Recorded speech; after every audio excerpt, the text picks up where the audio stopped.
All right, hi guys, a very good evening to all of you. Welcome back to our today's session of INICET PYQ series for Pharmacology. I am Dr. Siraj Sir, Faculty of Pharmacology, और मैं आपका स्वागत करता हूं इस series में where we are actually running a sprint race with the PYQs. आप सभी को पता है कि PYQs आपके एग्जामिनेशन के लिए नीट पीजी एफएमजी एनआईसीटी के लिए कितना इंपॉर्टेंट है. एंड यूजुअली जो नए क्वेश्चंस होते हैं, जो भी अपकमिंग क्वेश्चंस होते हैं in this examination are usually derived somewhere or the other from previous year topics, right. तो अभी हम शुरू करने वाले हैं लेटेस्ट से लेकर के और पीछे की तरफ बढ़ते जाएंगे. Like first I will be discussing about the most recent paper, then उसके पहले, राइट. और on an average we'll be covering this the entire thing in around 1.5 to 2 hours. ये मैं चाहता तो हूँ करना, लेकिन कई बार मुझे लगता है कि बच्चों को थोड़ा और दे दो, बच्चों को थोड़ा और रिवाइज करा दो, उस चक्कर में कई बार थोड़ा ऊपर नीचे हो जाता है, राइट. तो अगर आप पढ़ने के लिए इत्मीनान से बैठे हो और चाहते हो कि पीवाईक्यूज को यार एक बार ब्रशअप कर लिया जाए, ये सही जगह पे आप आए हो. Let's get started, but before that please give me quick confirmation if I am clearly audible and visible to all of you guys. अगर मेरी आवाज आप तक जा रही है, अगर आप ठीक से सुन पा रहे हो, ऑडियो में कोई ग्लिच नहीं है, एक जल्दी से कंफर्मेशन दे दीजिए. Yes, very good evening Aliza, Melody Fun, Kirtan Subramaniam, very good evening to all of you. I hope I am clearly audible and visible to all of you guys. तो मेरे सारे मेहरबान, कदरदान और साहिबान, आपका स्वागत है हमारे PYQ सीरीज में. मैं आपका होस्ट स्वागत करता हूं और अपने टेस्ट को और अपने एक्चुअल एग्जाम को देने से पहले आप ग्रैंड टेस्ट से बार बार अपने आप को टेस्ट करते रहिए. Grand test is readily available at the PW MedEd app, where you can check your scores and you can know your weak areas and you can actually improvise it on the basis of the same. All right, चलो. तो मैं बिना किसी देरी के जल्दी से start कर देता हूं आज का सेशन. तो कुछ समय तक हम बात करेंगे नवंबर 2025, जो कि सबसे रिसेंट एग्जामिनेशन है. नवंबर 2025 जिसका इनटेक दिसंबर में होता है, वो सबसे रिसेंट एग्जाम है, राइट. तो अब उसमें एक सवाल आता है, which of the following agent act by inhibiting sodium potassium ATPase as shown in the image, right. तो पीवाईक्यू से पीवाईटीज कैसे निकलते हैं, मैं आपको ये भी बताऊंगा कि एग्जामिनर सोचता कैसे है. How does examiner think? Now this is mainly based on the previous year experience that we hold over the years. जो हम बच्चों को पढ़ा रहे हैं, इन सारे स्टूडेंट्स को India abroad and online offline जिस भी मोड से हम पढ़ा रहे हैं, ये सारे अपने एक्सपीरियंस के बेस पे हम बताएंगे कि इसी टॉपिक से अगला क्वेश्चन कैसे निकल के आता है, आप कैसे एग्जामिनर की तरह सोचना शुरू करोगे. ऑलराइट. तो जैसे ही सवाल आए आप फटाफट जवाब देना शुरू करिए. What is this actually? Outside मतलब एक्स्ट्रा सेलुलरली, इनसाइड मतलब intracellularly. They are saying that drug X that we know is inhibiting sodium potassium ATPase that is supposed to bring potassium inside and take sodium outside. Usually जो sodium की बाहर कर रहा होता है, ये sodium एक NCX नाम का चैनल होता है, sodium calcium exchanger. Sodium calcium exchanger करता क्या है? It is actually going to take in sodium and take out calcium, right. So always do remember whenever you are planning to block this, अगर आपने इसको block करने का plan किया, if you are planning to block this one, then intracellular sodium is going to ultimately increase, and this intracellular sodium would not be feasible. I mean, it's not physiologically normal. Then in that case scenario there will be reversal of NCX. किसका reversal होता है? NCX का reversal होता है. And after the reversal of NCX, now होता क्या है? NCX के रिवर्सल के बाद से ये सोडियम कैल्शियम एक्सचेंजर सोडियम को बाहर लेके जाना शुरू कर देता है at the cost of extra calcium that will be coming inside, right. More calcium that will come inside, that will increase the intercellular calcium and that is going to increase the force of contraction. तो ये सारी कहानियां देख करके आपको लग रहा होगा यार ये किसी जाने माने ड्रग के बारे में बात हो रही है. Sodium potassium ATPase inhibitor is going to be drugs like your digoxin. अब यहाँ से बाकी सारे ऑप्शंस के एक एक क्वेश्चन फटाफट उनको कवर कर लेते हैं हम लोग. Ivabradine is also one of the drugs that is acting at some sodium channel. उसको बोलते हैं स्लो सोडियम चैनल. तो इसको बोलते हैं IF blocker, funny current blocker. इसको क्या बोलते हैं? IF ब्लॉकर और funny current blocker. Funny current blocker mainly utilize for sinus tachycardia. Remember Ivabradine, it is also associated with a visual side effect. ये नेक्स्ट इंपॉर्टेंट MCQ होगा. Visual side effect, और जो visual side effect ये करते हैं उनको हम बोलते हैं phosphenes. There will be development of phosphenes, there will be development of what, phosphenes. Now अगला आता है हमारे पास ट्राइमेटाजिडिन रैनोलाजिन। ट्राइमेटाजिडिन रैनोलाजिन ये क्या है? देखिए एक और ड्रग आता है, इसको बोलते हैं रैनोलाजिन, रैनोलाजिन, राइट। ट्राइमेटाजिडिन रैनोलाजिन। अगर आप फैट को बर्न करना चाहते हैं तो मैं बोलता हूँ ट्राई रनिंग, आज से try running. This is mnemonic to remember, remember this is going to be a fatty acid oxidation inhibitor. Next potential MCQ आप सभी का यहीं से बन के आता है। Fatty acid oxidation inhibitor, they are going to be utilized in angina. This fatty acid oxidation inhibitor, because of this heart usually utilizes glucose for generating, right, utilizes glucose for generating the ATP. Fatty acid oxidation require more amount of oxygen. अब यहाँ पे एक और अगला सवाल आता है, ranolazine it is also having an additional activity. वो भी एक तरह के सोडियम को ब्लॉक करता है, इसको बोलते हैं स्लो सोडियम इनफ्लक्स इनहिबिटर। ये देखिए स्लो सोडियम इनफ्लक्स इनहिबिटर, तो ये भी एक मैकेनिज्म ऑफ एक्शन हो गया। तो यहाँ पे सोडियम के 3 डिफरेंट चैनल्स को हमने ब्लॉक किया। एक है सोडियम पोटेशियम एटीपीएज इनहिबिटर, उसका नाम होगा डिजॉक्सिन। एक है funny current blocker, slow funny current blocker, that is going to be again a type of sodium channel, right? Ivabradine, Eva is such a funny name, Eva, it's a bradycardia inducing drug है ना, visual side effect वाला Ivabradine। रैनोलाजिन है ना, तो ये late वाले को जाने नहीं देगा, है ना, लेट सोडियम इन्फ्लक्स को क्या करेगा, जाने नहीं देगा, ranolazine, right. So I want all of you, Kirtan is saying yes, definitely I will continue the entire lecture in English because I forgot that this is not our usual batch where we have people only from North India. All right, we'll continue with the English. So let me repeat all over again. Ivabradine is a ferritin blocker. Digoxin is sodium potassium ATPase inhibitor.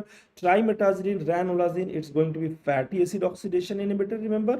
And ranolazine, the main mechanism of action, ranolazine, right?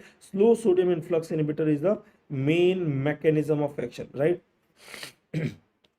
Slow sodium influx inhibitor is main mechanism of action. So we have covered this question. Now we are proceeding with next question. I hope all of you guys have got this one. So we have to cover a lot of questions quickly. We are going to touch all these high yield topics and previous year question, previous year topic, and we'll also discuss about the options that we have so that we can cover other upcoming MCQs as well.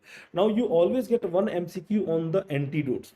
You take any examination, match the following antidotes, and AIMS and INICET is known for different pattern of question that is actually being asked. Pharmacology is such a paper, if you revise, re-revise, you will not be missing the question. But if you do not revise and you feel like I have read once and now I'm going to perform in the examination, believe me, it's going to have lot of backfiring during the examination. 2 option will always, or 3 option will always compete in your brain and will try to always confuse you during the examination. So revision is the key, and revising through the previous year topics, previous year question is the excellent way of doing preparation of your examination. All right, go ahead please. Match the following antidotes. I want you guys to tell me the answer like A, B, C, D. Methanol, opioid. So what we know here, we know for sure the easiest one among here is actually going to be opioid, that is going to be naloxone. Opioid is naloxone, so B will be having 4. Benzodiazepine is one of the benzodiazepine, diazepams and all, benzodiazepine. So is the antidote is going to be flumazenil, right? So we know B and C for sure. Methanol, right? Methanol, we can use methanol ke liye what we can use, fomepizole, right? Fomepizole is one of the alcohol dehydrogenase inhibitor. That's the next potential MCQ, that a patient bought alcohol from a local liquor shop. He is intoxicated. You have given fomepizole. What is the mechanism of action? So remember, it's an alcohol dehydrogenase inhibitor. So this is going to be number 2. So we are left with only one. Arsenic, we can use BAL. So look at this, 2, 4, 3, 1. 2, 4, 3, 1. Which option is there? That is going to be option A. Now, in order to cover all the next future MCQ on this topic, I have brought this table for all of you guys. That antidote, you always get this one. I think I have already given you the antidote on methanol. And one more question that I would just highlight here, which is favorite of the examiner. Recently, it was a BAL, British anti-lewiside. British anti-lewiside is actually going to be contraindicated in what all scenario? So I say, if you are going to open a cafe say BAL should be removed. Cafe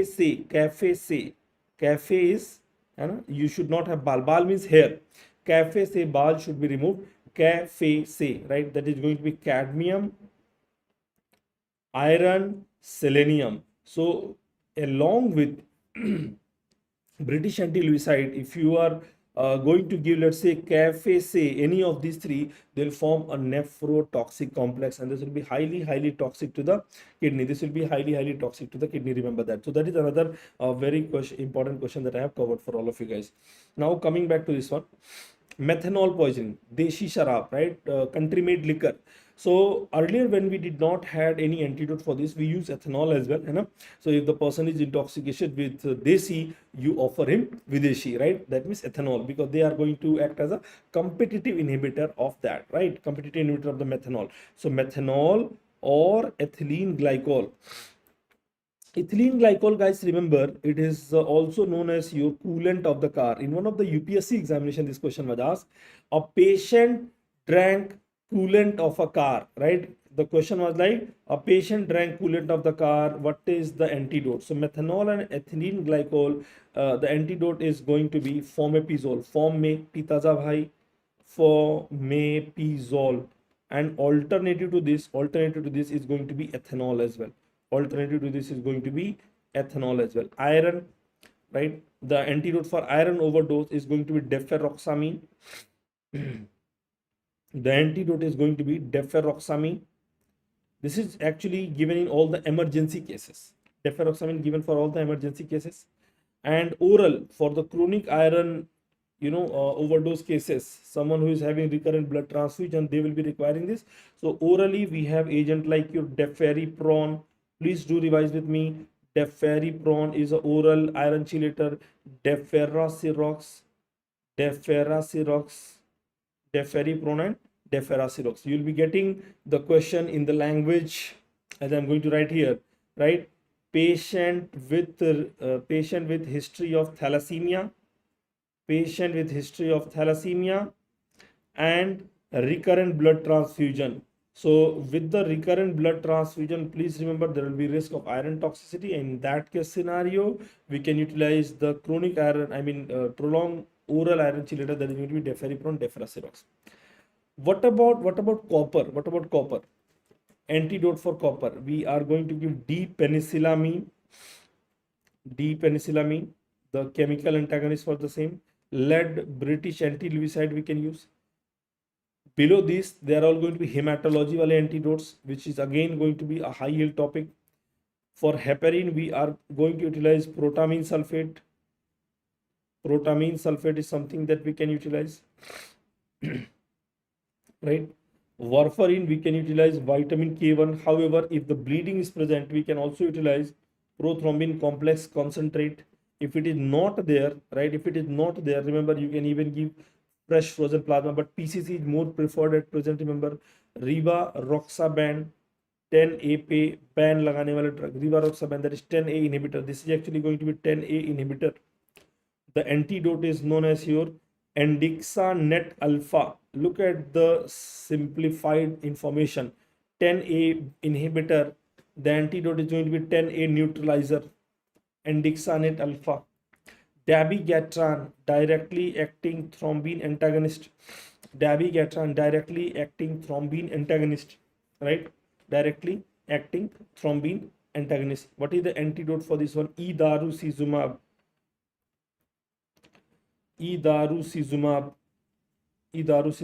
Streptokinase, we have epsilon aminocaproic acid, EACA, epsilon aminocaproic acid, right? If it is not there, we can even go for the tranexamic acid, Tranexa, which is readily available by the name of POS, Tranexa, right? All those. So they are the important antidote. Others, like for example, paracetamol. The antidote for paracetamol is going to be N-acetylcysteine, NAC. In one of the examiner asked, okay, if you are giving N-acetylcysteine, what does it do?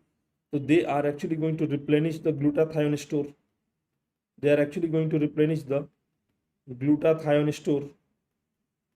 Replenishing the glutathione store. Digoxin, we'll be using Digibind. Benzodiazepines, I think we have already covered benzodiazepine as well. in the previous slide, flumazenil, and beta blocker, the antidote is going to be glucagon, right? So these are the high yield topics that are always asked in your examination. Please do read the important antidotes. Other two topics that we have: acidic drug poisoning, wherever antidote is not available. If antidote is not available in acidic drug poisoning and basic drug poisoning, then what can we do? Acidic drug poisoning, if antidote is not available, in that case scenario, we are going to do forced alkaline diuresis. Forced alkaline diuresis. You have to make the urine pH more and more alkaline. Forced alkaline diuresis, right? Using what? Forced alkaline diuresis using soda bicarbonate.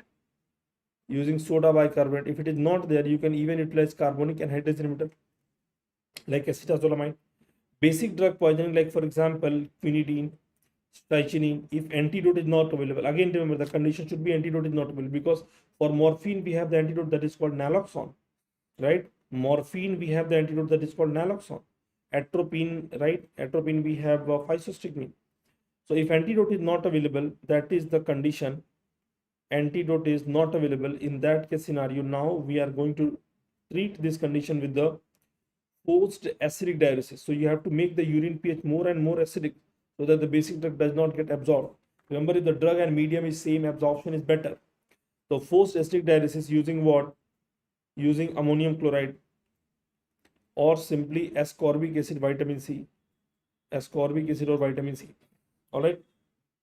So these are the important areas that are always asked for your examination. So you get definite question from these areas, right? Now proceeding to the next question. All these questions are PYQs, remember. So we'll be getting more questions from these topics only. The following graph shows the dose response curve of acetylcholine. So this is the acetylcholine dose response curve with the acetylcholine. Now they are saying when another drug is added with the acetylcholine, the response to acetylcholine is augmented, shifted upward. So shifted upward is this one. So this is acetylcholine with some other drug, which is a question mark.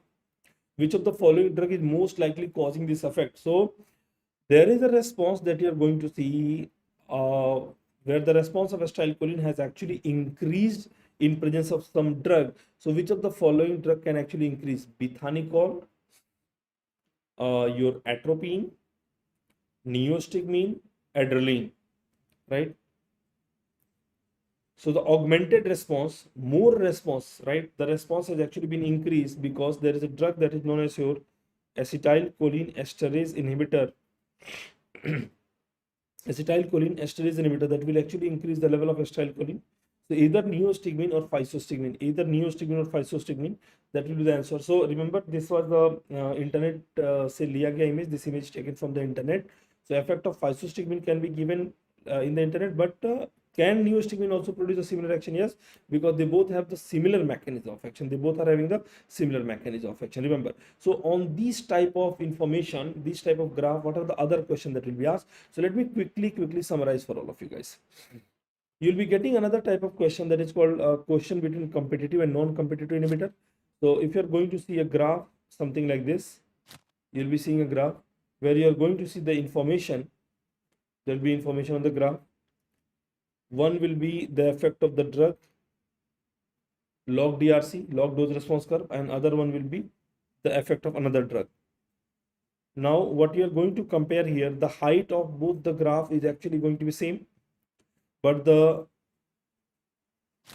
effect that is coming, right, with the second drug, it will be needing more dose, right? So this is called your log dose, and this is called R stands for response. So same response is there, but again you will be requiring high dose. This is going to be an example of competitive inhibitor,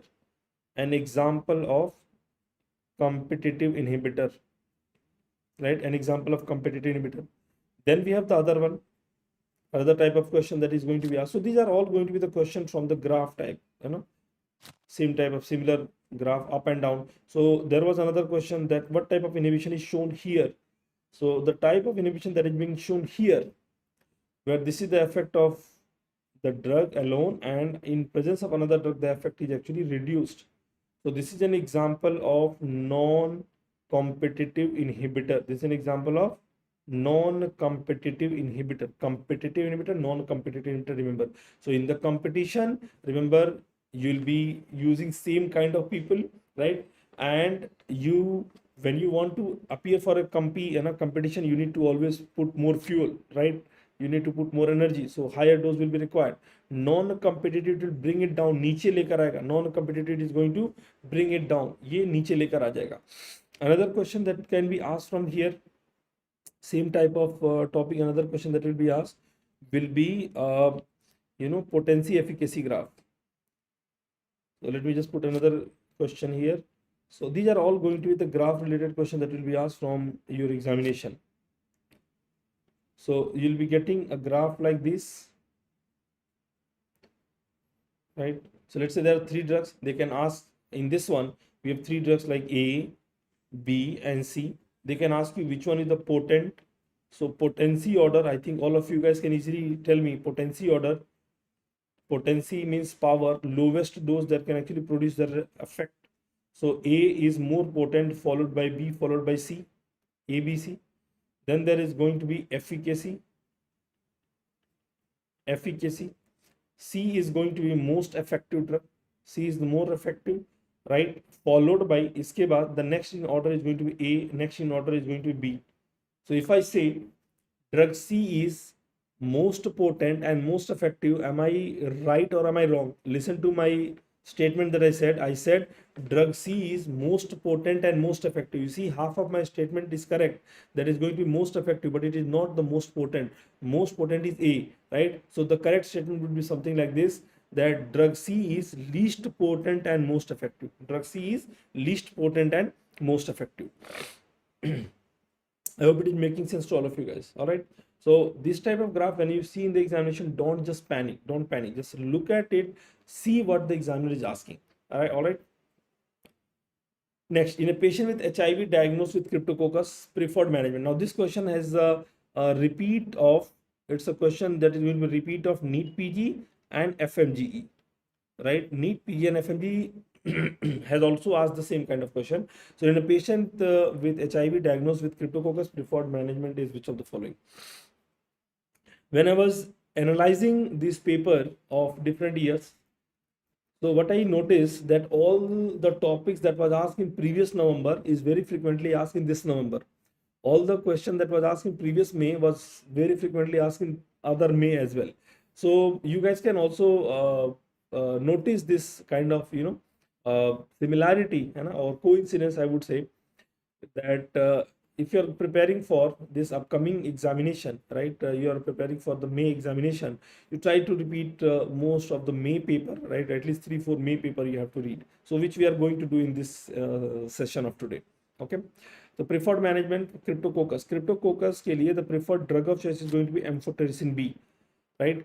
5-flu cytosine is going to be DNA and RNA inhibitor of the fungus, and when it is added with the, right, when added with amphotericin B, it shows synergistic action. It shows synergistic action for Cryptococcus, right? So correct answer for this one is going to be A. So this question is very frequently asked. One, this question, and another one is HIV patient with TB. I don't know. They are asking this question very repeatedly. HIV patient with TB or HIV patient who got pregnant, how will you manage, right? How will you decrease the mother to child transmission? All right. Induction therapy definitely will be amphotericin B and flucytosine. Now there is another question. Which of the following is the drug of choice for prophylaxis for Cryptococcus? Now this is another question. Prophylaxis for Cryptococcus, right? Prophylaxis for Cryptococcus in a patient with HIV diagnosed with Cryptococcus contact. So if you came in a patient who has diagnosed with Cryptococcus, so for the prophylaxis, the preferred drug is going to be fluconazole. And although candidiasis के लिए भी drug of choice fluconazole, but fluconazole is going to be the preferred drug here. ठीक है? All right. Now, dronabinol is a synthetic form of tetrabenazine, hydrocannabinol. All of the following are true except it is used in the pain management, it is used in the AIDS related. Now these type of questions are not something that is repeated. You have to understand the pattern of the examination. Some topics are frequently repeated. For example, this one, HIV question, this graph question, this antidote question, these type of questions are frequently repeated, right? But some questions which are not repeated, something like these, right? Or some rare type of question. Dronabinol is a synthetic form of tetrahydrocannabinol THC. All of the following are true except it is used in the pain management. It is used in AIDS related weight. Yes, it is used in AIDS related weight loss management as well. Agonist at CB1 receptor in the CNS. It is excreted unchanged in the urine. Now look at this. It's a highly lipophilic agent.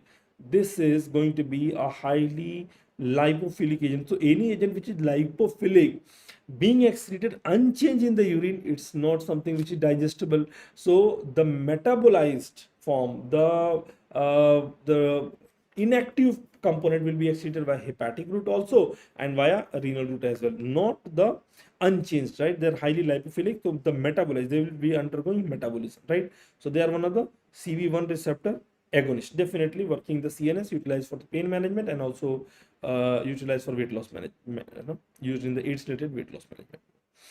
Okay. In a patient with HIV, now this was the question that I was telling. Multiple time repeated question, frequently repeated question. I don't know how many times this question has been asked in a NEET PG, in FMG, same kind of question has been asked multiple time, and also in November 2025 INI. Patient with HIV is diagnosed with TB. What is the recommended timing for initiation of antiretroviral therapy? So this type of question, you have seen it already. Start ART at the same time as ATT. Start ART 2 weeks after starting.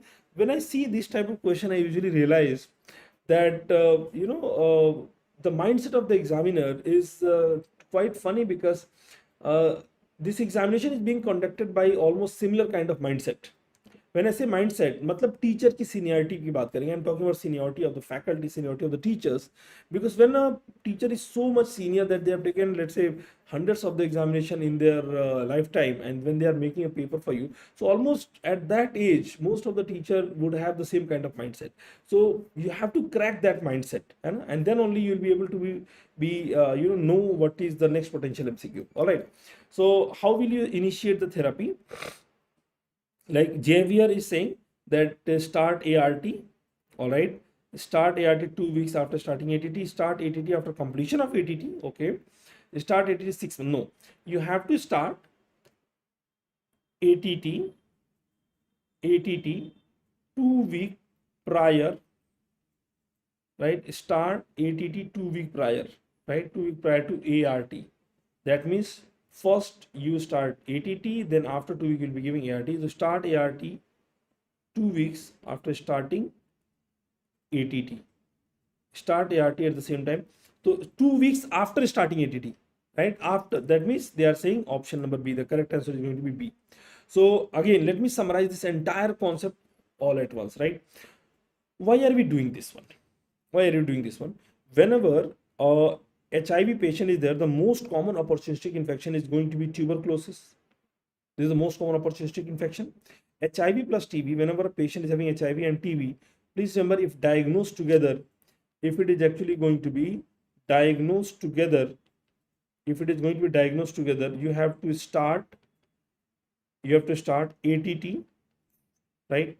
And then after 2 weeks, you will be adding ART. ये 2 हफ्ते का minimum रहेगा, and then start ART. Why is that so? Because in 2 weeks, when you give the antitubercular drug, the bacilli load, the bacterial load will be reduced.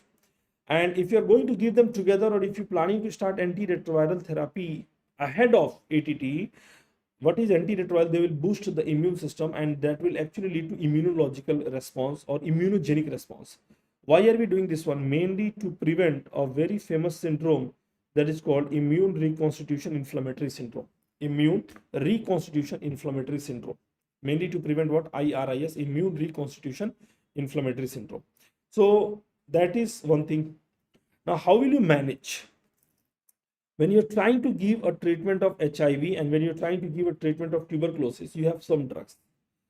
In the treatment of HIV, and in the treatment of tuberculosis,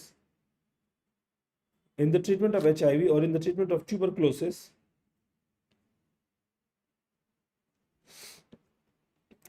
in HIV you have drugs like TLD. TLD stand for tenofovir, lamivudine, tenofovir, lamivudine, and other one is called your dolutegravir, that is TLD, tenofovir, lamivudine, dolutegravir. And in the TB we have therapy like HRZE, isoniazid, rifampicin, pyrazine, and ethambutol. Out of them, remember, drug like rifampicin, it's a very, very potent enzyme inducer. It's a very, very potent enzyme inducer. And what does any enzyme inducer does? What does any enzyme inducer do? So this enzyme inducer, they are actually going to increase the metabolism speed. They are going to speed up the metabolism. They are going to speed up the metabolism, and that will increase the risk of treatment failure. Increase the risk of treatment failure. So in this case scenario, there will be treatment failure of the HIV, antiretroviral therapy. There will be treatment failure of the HIV. There will be treatment failure of HIV. Tenofovir, lamivudine, dolutegravir. There is one problem with them, that there is a drug that is called dolutegravir, which is an integrase inhibitor. There is a drug called dolutegravir, which is going to be an integrase inhibitor. Dolutegravir and integrase inhibitor. Dolutegravir actually happens to be a substrate of CYP3A4. That means it is this drug that will be highly affected with the rifampicin, which is an enzyme inducer. When I say enzyme inducer, that means the most common enzyme is microsomal enzyme CYP3A4. All right. So what kind of dose that you do? What kind of dose that you give in this case scenario? Remember, in the antiretroviral therapy, you have to double the dose, right? When you are going to give them together, you are going to do two things. Either double the dose of dolutegravir, right, with ATT drug, that is HRZE, isoniazid, rifampicin, pyrazine, ethambutol. Why? Because rifampicin is a very, very potent enzyme inducer. They will speed up the metabolism. So double the dose of dolutegravir. So you are going to give 50 milligram in the morning, and other 50 milligram you are going to give in the evening time, right? Usually you are giving how much? 300, 250, 300 tenofovir, 200 lamivudine, and dolutegravir 50. So now you'll be giving 50 milligram in the morning, 50 milligram in the evening. So these two drugs, tenofovir, lamivudine, they are not the substrate of CYP3A4, but dolutegravir is a substrate. So either you do this one, or you change the rifampicin, or replace rifampicin with a beautiful drug. Replace rifampicin with the beautiful drug that is called rifabutine. Beautiful drug that is called your rifabutine. Replace rifampicin with the beautiful drug that is called rifabutine. So whenever you are going to start the therapy, rule number one, never start both of them together. Start anti-tubercular drug 2 weeks prior. Now, when you want to start the therapy or continue the therapy, what kind of dose adjustment or what kind of drug adjustment that you are planning to do? Remember, in the HRZE therapy, you are supposed to replace the rifampicin with the drug like rifabutine that does not cause enzyme induction. Or in the HIV therapy, you have to double the dolutegravir if you are going to give with the HRZE. HRZE is isoniazid, rifampicin, right? Isoniazid, rifampicin, pyrazine, ethambutol. They are the four important drugs. Rifampicin is a very potent enzyme inhibitor. Okay. Yes, another alternative is we can give TLE as well. That is another alternative. The most preferred regimen that we have for the HIV is TLD. The preferred regimen is going to be TLD in HIV. But if you want to use an alternative, that is also good, right? So you can use alternative TLE as well. That is also one of the things that you can do, Xavier. But if you are using TLD, then what you are going to do? The most preferred combination that we have currently for HIV is going to be TLD, right? For any patient, even in pregnancy as well. I hope it is very clear to all of you guys. So this question is repeatedly being asked in your examination. Next question. Which of the following DPP4 inhibitor requires dose adjustment when co-administered with ketoconazole? Again, ketoconazole is going to be a very, very potent enzyme inhibitor. See, what was rifampicin? Enzyme inducer.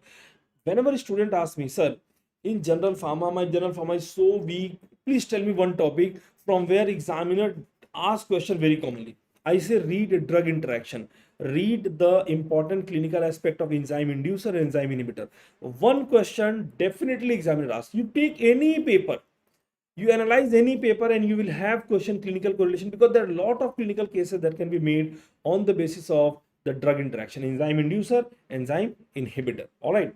So ketoconazole, it's one of the very, very potent enzyme inhibitor, right? And in exam also it was given, it's a strong enzyme inhibitor.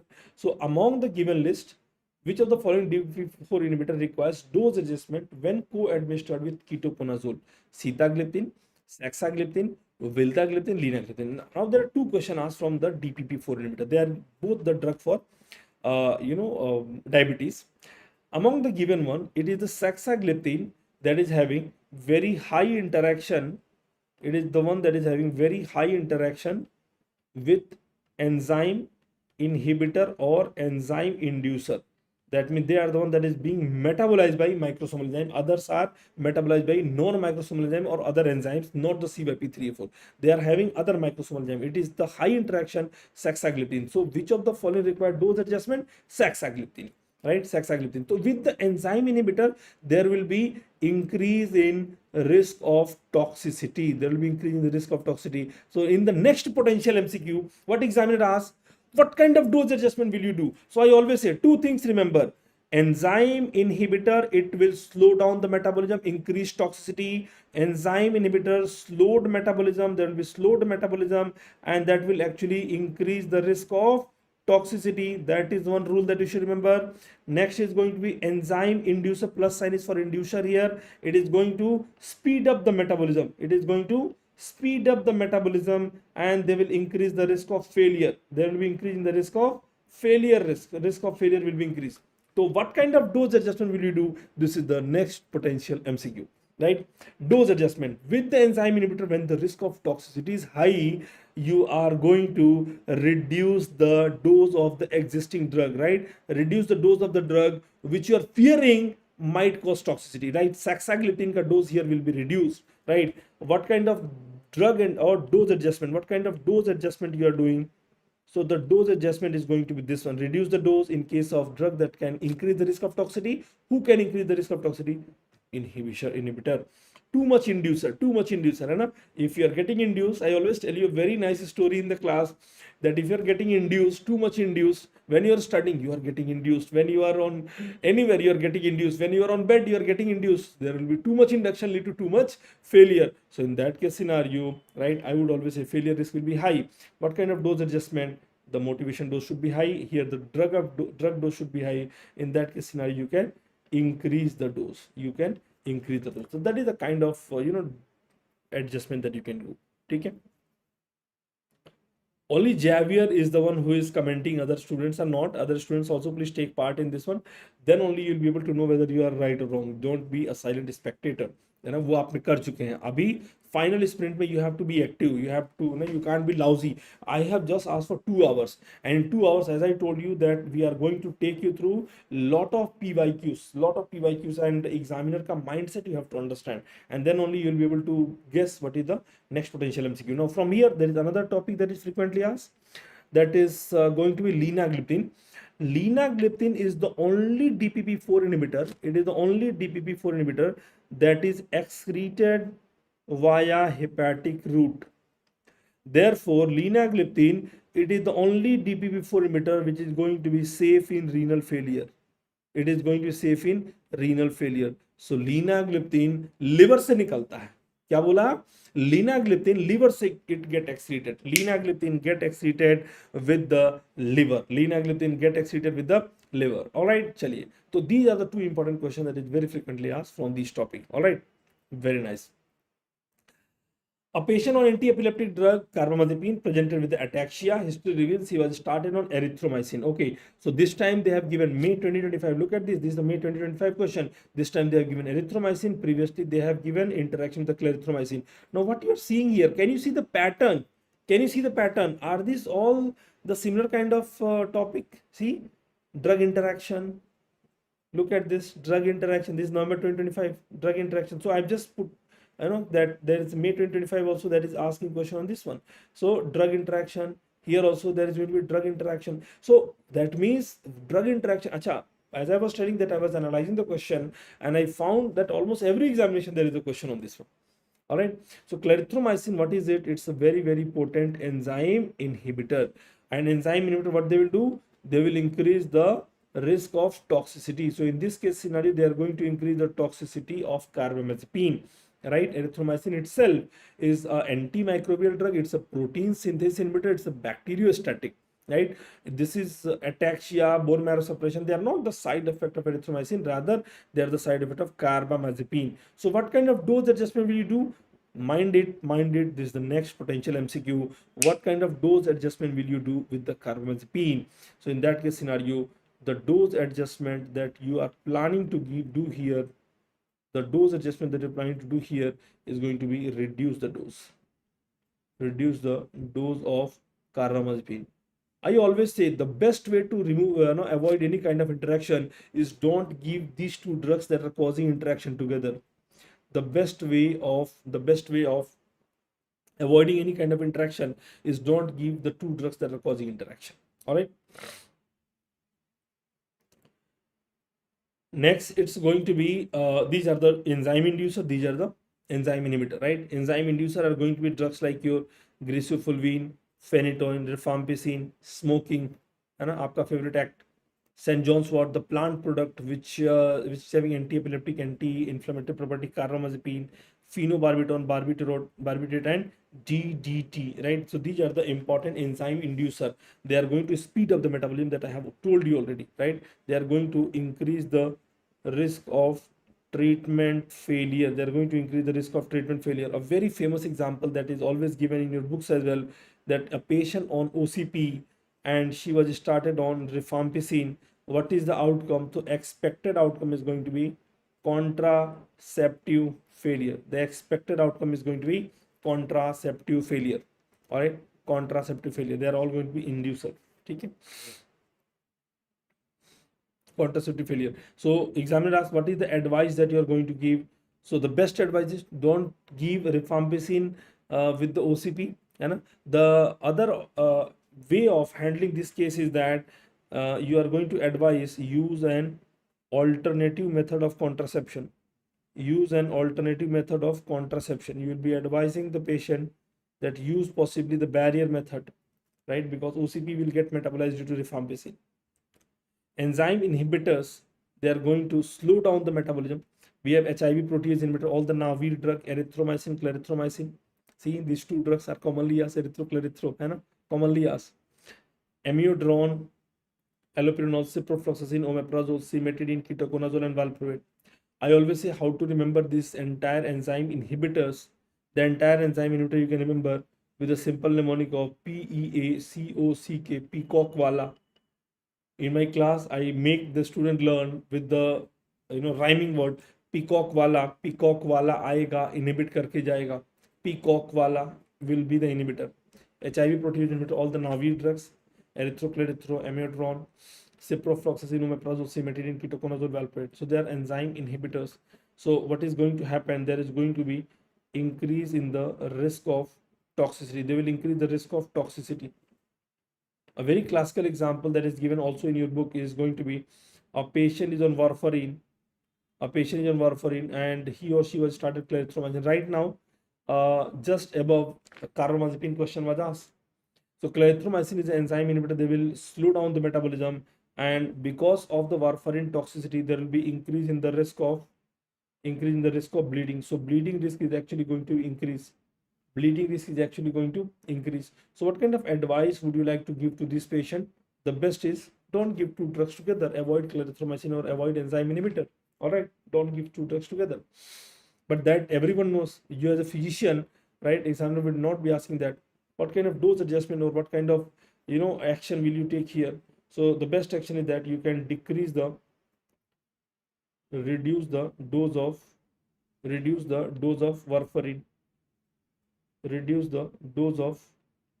warfarin.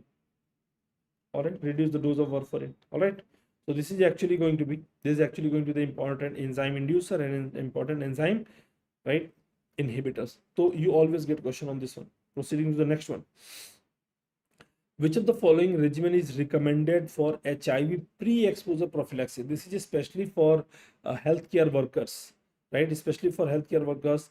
Tenofovir lamivudine, tenofovir emtricitabine, right? Zidovudine lamivudine, or tenofovir alone. Who can tell me the answer to this one? Who can tell me the answer to this one? Yes, INR is used for monitoring. Absolutely correct, Javier. Right? On the basis of the INR, you are going to actually alter the dose, right? All right, who can tell me the answer to this one, please? Please go ahead. The answer to this question, that pre-exposure, there is something called post-exposure prophylaxis, that also I will discuss here. That also I will discuss in this one. The one that is having proven efficacy as a pre-exposure prophylaxis is going to be tenofovir emtricitabine. Tenofovir emtricitabine, they are available as fixed dose combination, and as per recommendation also they are the one that is currently more preferred. Zidovudine lamivudine, they are the older one, but currently they are the one that is going to be more recommended as according to the recent guideline. There is something also called post exposure, especially the needle prick injury, post exposure prophylaxis. I don't know how many of you are following the news. Recently there was a news of needle prick injury from a patient who hid their history, and apparently later they came to know that the patient was HIV positive, and the residents in the department, they all got exposed. And I mean, they are not all, but one or two got exposed because of needle prick injury.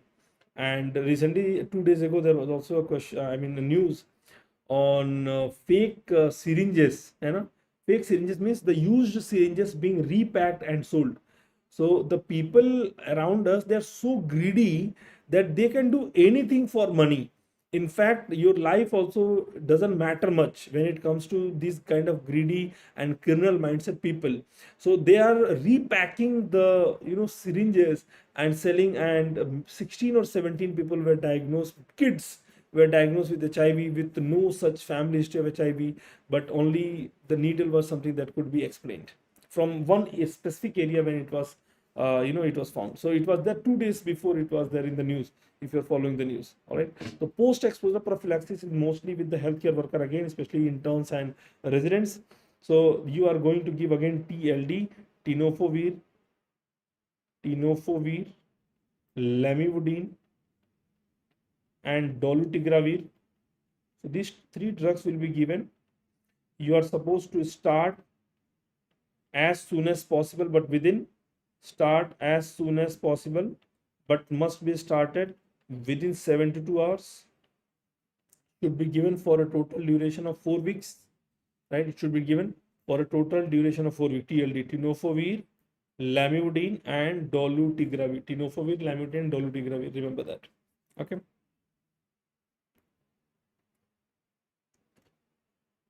Next is, which of the following statement best describes? देखिए, the best outcome is always within as soon as possible. Within 6 hours is always going to be the best outcome. But maximum कब तक होना चाहिए? This is the maximum range. Which of the following statement best describe the difference between finerenone and spironolactone? Both of them are aldosterone receptor antagonists. Please remember, both of them are aldosterone receptor antagonists. Both are steroidal mineralocorticoid, aldosterone receptor antagonist. Finerenone is a non-steroidal. So it is actually asking which is the correct statement. Best describe the difference between spironolactone and finerenone. Okay. Both are steroidal. Finerenone is a non-steroidal. Selective mineralocorticoid receptor antagonist, less endocrine side effect. Yes, they are less associated with gynecomastia. Finerenone causes more gynecomastia. No. less gynecomastia because they will have less interaction with the androgenic receptor. Okay, so more gynecomastia is the wrong statement. Findenone do not block aldosterone synthesis, rather aldosterone receptor blocker, है ना? So this was also one of the very simple question I would say. They are the potassium aldosterone receptor blocker, also given the name of the potassium sparing diuretics. Potassium sparing diuretics. All right. Next question: which of the following agent act by inhibiting VEGF, vascular endothelial growth factor? Now, AIMS who INICET and they don't ask question on monoclonal antibody, VEGF, anti-cancer, chemoman, not possible. They definitely ask, right? So what I said, VEGF, monoclonal antibodies, definitely question will be there. Newer drugs and a chemoman, anti-cancer, side effect. These questions are definitely going to be in the paper. So which of the following agent act by inhibiting VEGF? Vascular endothelial growth factor: ramucirumab, atezolizumab, pembrolizumab, dostarlimab, right? So among the given one, CI circulation, atezolizumab, pembrolizumab, dostarlimab, these are mainly known as your PD-1 or immune checkpoint inhibitor. These are known as your immune checkpoint inhibitor. Immune checkpoint inhibitor. So what is left? That is going to be ramucirumab, that can be utilized for gastric cancer.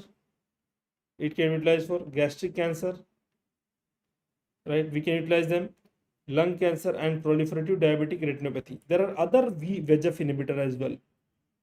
Other VEGF inhibitor. That is going to be bevacizumab,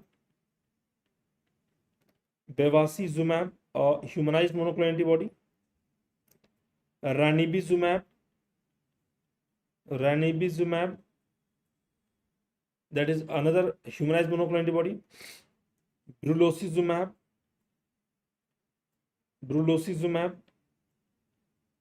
right? Aflibercept. They are all VEGF inhibitor. Pegaptanib, a tyrosine kinase inhibitor.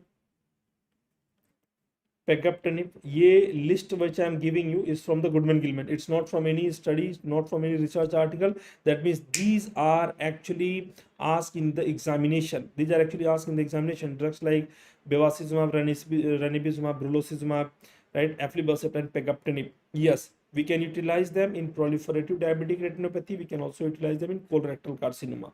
And we can utilize them in colorectal carcinoma, proliferative diabetic retinopathy.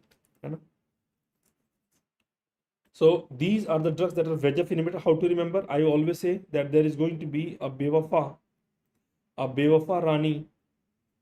The better than Bewafa Rani, I say Bewakoof Rani brought a pig. Bewakoof Rani brought a pig. Bewakoof Rani brought a pig. Bewakoof, है ना? CB है. तो bevacizumab Rani, ranibizumab brought brulocizumab a pig. है ना? वो बेवकूफ़ी है because she is buying a pig.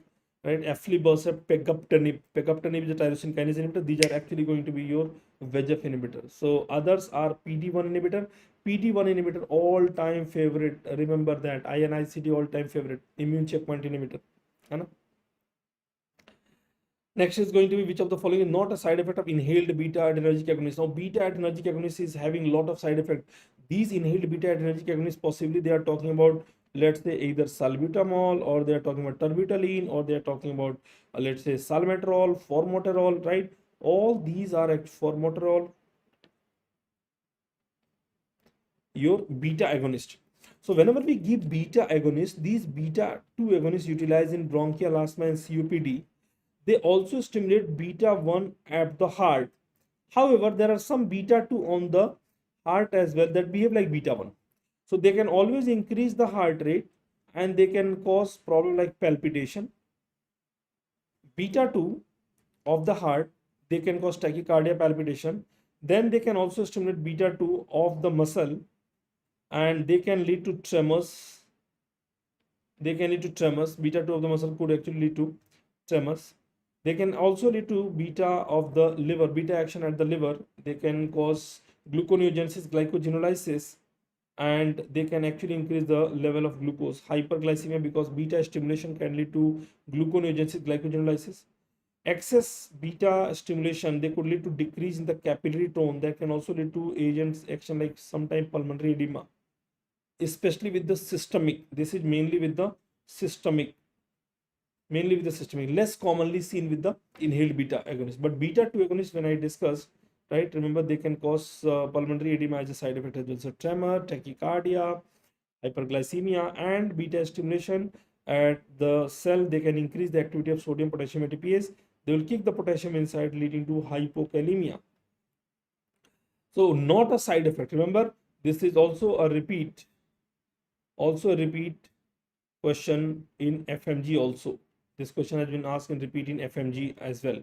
Tremors, pulmonary edema, palpitation, hyperkalemia. They will not cause hyperkalemia, rather they will kick the potassium inside, leading to hypokalemia. Absolutely correct, Javier.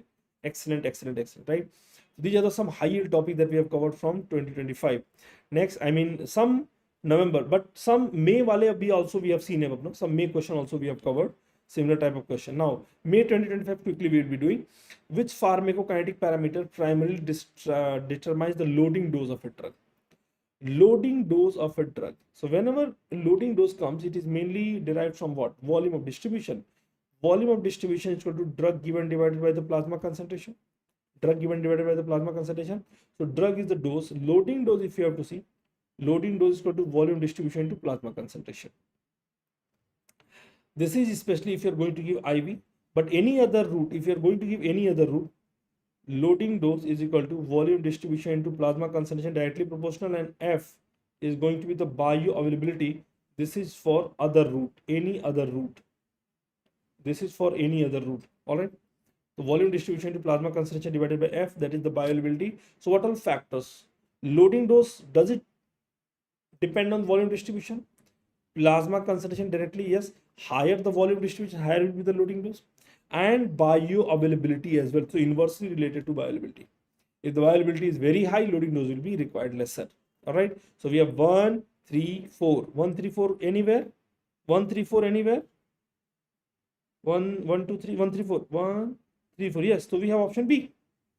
We have option B, right? So very simple question. And another important question they ask you on calculation of two important things: volume of distribution, loading dose, and they also ask clearance of T half-life.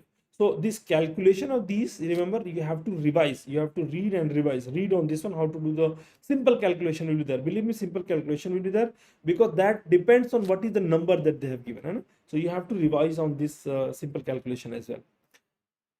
We are in May, where the similar kind of question has been asked in NEET PG and also in FMG. This kind of question, that a sexually active female history will be there, and now she is having painful micturition and thick yellow urethral discharge. Okay, so there is going to be genital discharge from past 3 days. No fever, chills, flank pain, reports multiple. Okay, so here is the keyword: multiple unprotected sexual encounters, right? So this is a history of male actually, but they give you sometimes history of female as well, similar kind of history. Or sometimes they give you history of a sex worker. So sex worker, male, female, having history of unprotected sex, having yellowish discharge, and the keyword another that they give is this one: gram stain shows intracellular diplococci. Gram negative shows gram negative diplococci. Now this is the classical, but this examination also confirms, right? The polymorphonuclear leukocytes were there. Nucleic acid amplification testing confirmed the diagnosis. Okay, so diagnosis has been confirmed. I think diplococci is already giving you that they are talking about. Yes, anyone can tell me? Anyone can tell me what they are talking about? Diplococci, what they are talking about? What you are going to give? Which of the following is the most appropriate? Ceftriaxone, vancomycin, amoxicillin, tetracycline. What is the diagnosis here? Gonococcal infection, no? This is actually going to be gonococcal infection, gonorrhea, right? Gonococcal infection. So among injectable, this is going to be the third generation. Oral may, if they are going to ask you oral, then in the recent FMG examination, in 2025 FMG examination, ceftriaxone was not in the option. Then orally may, the other third generation cephalosporin that will be giving you cefixime. So 400 milligram cefixime, that is high dose cefixime, will be advised here. right? Cefixime 400 milligram, gonorrhea infection, gonococcal infection. All right. Vancomycin is the preferred drug mainly in MRSA methicillin resistant Staph aureus. What is the cause of MRSA? There is another MCQ. That is going to be altered penicillin binding protein, alteration in the penicillin binding protein. Amoxicillin is a broad spectrum oral penicillin. Tetracycline is a protein synthesis inhibitor. All right. They are not the one that is utilized for diplococci. Okay. 62-year-old male with history of coronary heart disease and renal failure was admitted in ICU with elevated blood pressure. Another very key question with the history of diabetes and CHF. This another very important question which I'm telling you, which will be seeing a lot of time. Diabetes and CHF, which of the following anti-diabetic is preferred? So that is another question, but here it's not that. Coronary artery disease patient with the renal failure admitted in ICU with elevated blood pressure, BP is high with declining. Okay, so there is oliguria, decrease in the urine output. The intensivist administered phenoldopam. Okay, so phenoldopam is what? It's a D1 agonist, right? So this is actually going to be D1 agonist. How does the drug improve? So D1 agonism is the one that is going to cause vasodilatation. So vasodilatation, especially for the renal and mesenteric vasculature, renal and mesenteric blood vessel. So they will increase the blood flow to the renal area. Increase the blood flow to the renal area. Renal blood flow will be increased. Phenoldopam, D1 agonist, right? Which of the following drug used to reverse the effect of vacuronium? Vacuronium, rocuronium, right? So among the given choices that we know, we have drug like your atropine, neostigmine, baclofen. Among the given one, the one that we are going to use is going to be neostigmine. Vacuronium is what? Non-depolarizing muscle relaxant. It's a non-depolarizing muscle relaxant. It's a non-depolarizing muscle relaxant. So they are actually going to block NM directly. For reversal, we are going to utilize neostigmine, and in addition to that, we'll also be adding atropine. Dantrolene sodium, right? It's a preferred drug of choice for malignant hyperthermia. So they will always give you a history of a patient who has been receiving, or let's say he has been given succinylcholine or halothane, है ना? So malignant hyperthermia is mainly associated with succinylcholine, halothane. These are the agents that are mainly causing malignant hyperthermia. So dantrolene sodium is a drug of choice for malignant hyperthermia. For dopamine, if you ask me, dopamine is one of the drug that is showing dose dependent action. Dopamine, right? Dopamine. Sometime your friends will be calling you, usually especially if you're from North India, भाई are you dopa हो क्या?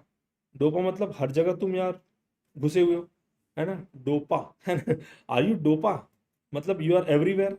So this dopa as a drug, it is working almost everywhere, but the action is always showing dose dependent. मतलब आज उसने डांट दिया तो उसके साथ चले गए, कल उसने डांट दिया उसके साथ चले गए, तो भाई तुम डोपा हो क्या? समझ में नहीं आता है, एक जगह टिक के रहो. लेकिन डोपा मीन्स अलग अलग डोज पे अलग अलग काम.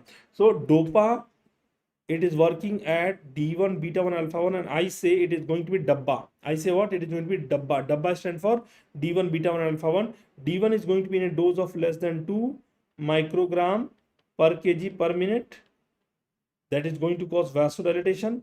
Beta 1, 2 to 10 microgram per kg per minute, increasing the heart rate, increasing the force of contraction. That is going to have inotropic and chronotropic action. Alpha 1, any dose more than 10 microgram. Any dose more than 10 microgram per kg per minute. 10 microgram per kg per minute, that is going to increase the blood pressure, right? So when next time your friend says dopa हो गया, बुरा मत मानना, because dopa होना कोई बुरी बात नहीं है. अलग अलग डोज पे अलग अलग, मतलब जैसी सुविधा, जैसा समय, हम वैसे अपने आप को क्या करते हैं, बदल लेते हैं. तो आप उसको प्यार से बोला, हाँ दोस्त मैं डोपा हूं, है ना? और डोपा होना एक सौभाग्य की बात है, बिकॉज अलग अलग टाइम पे अलग अलग इनके रोल होते हैं, है ना? अगली बार आपका दोस्त बोलना, है ना, गर्व से बोलना मैं हूं डोपा, है ना? चलिए आगे चलते हैं. Which of the following Drug and Cosmetic Act is the correct match. Now, I always mention this, and May 2025 this was asked. You check my any of the notes, the first 3 to 4 page may you will be finding discussion on different schedules. I used to discuss this a lot of time, and I give a story also to remember.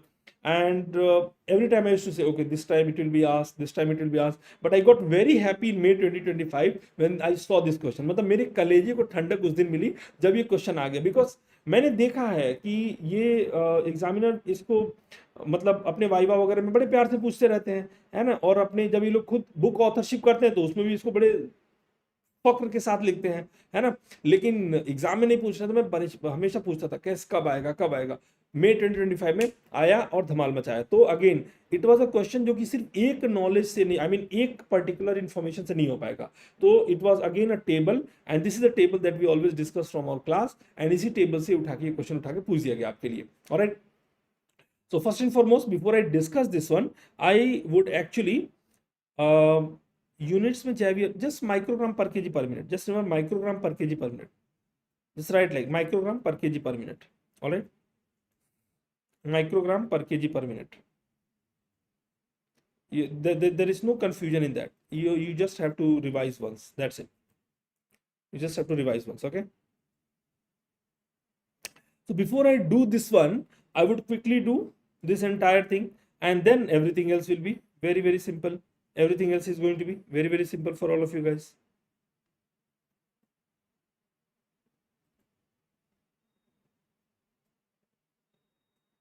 All right.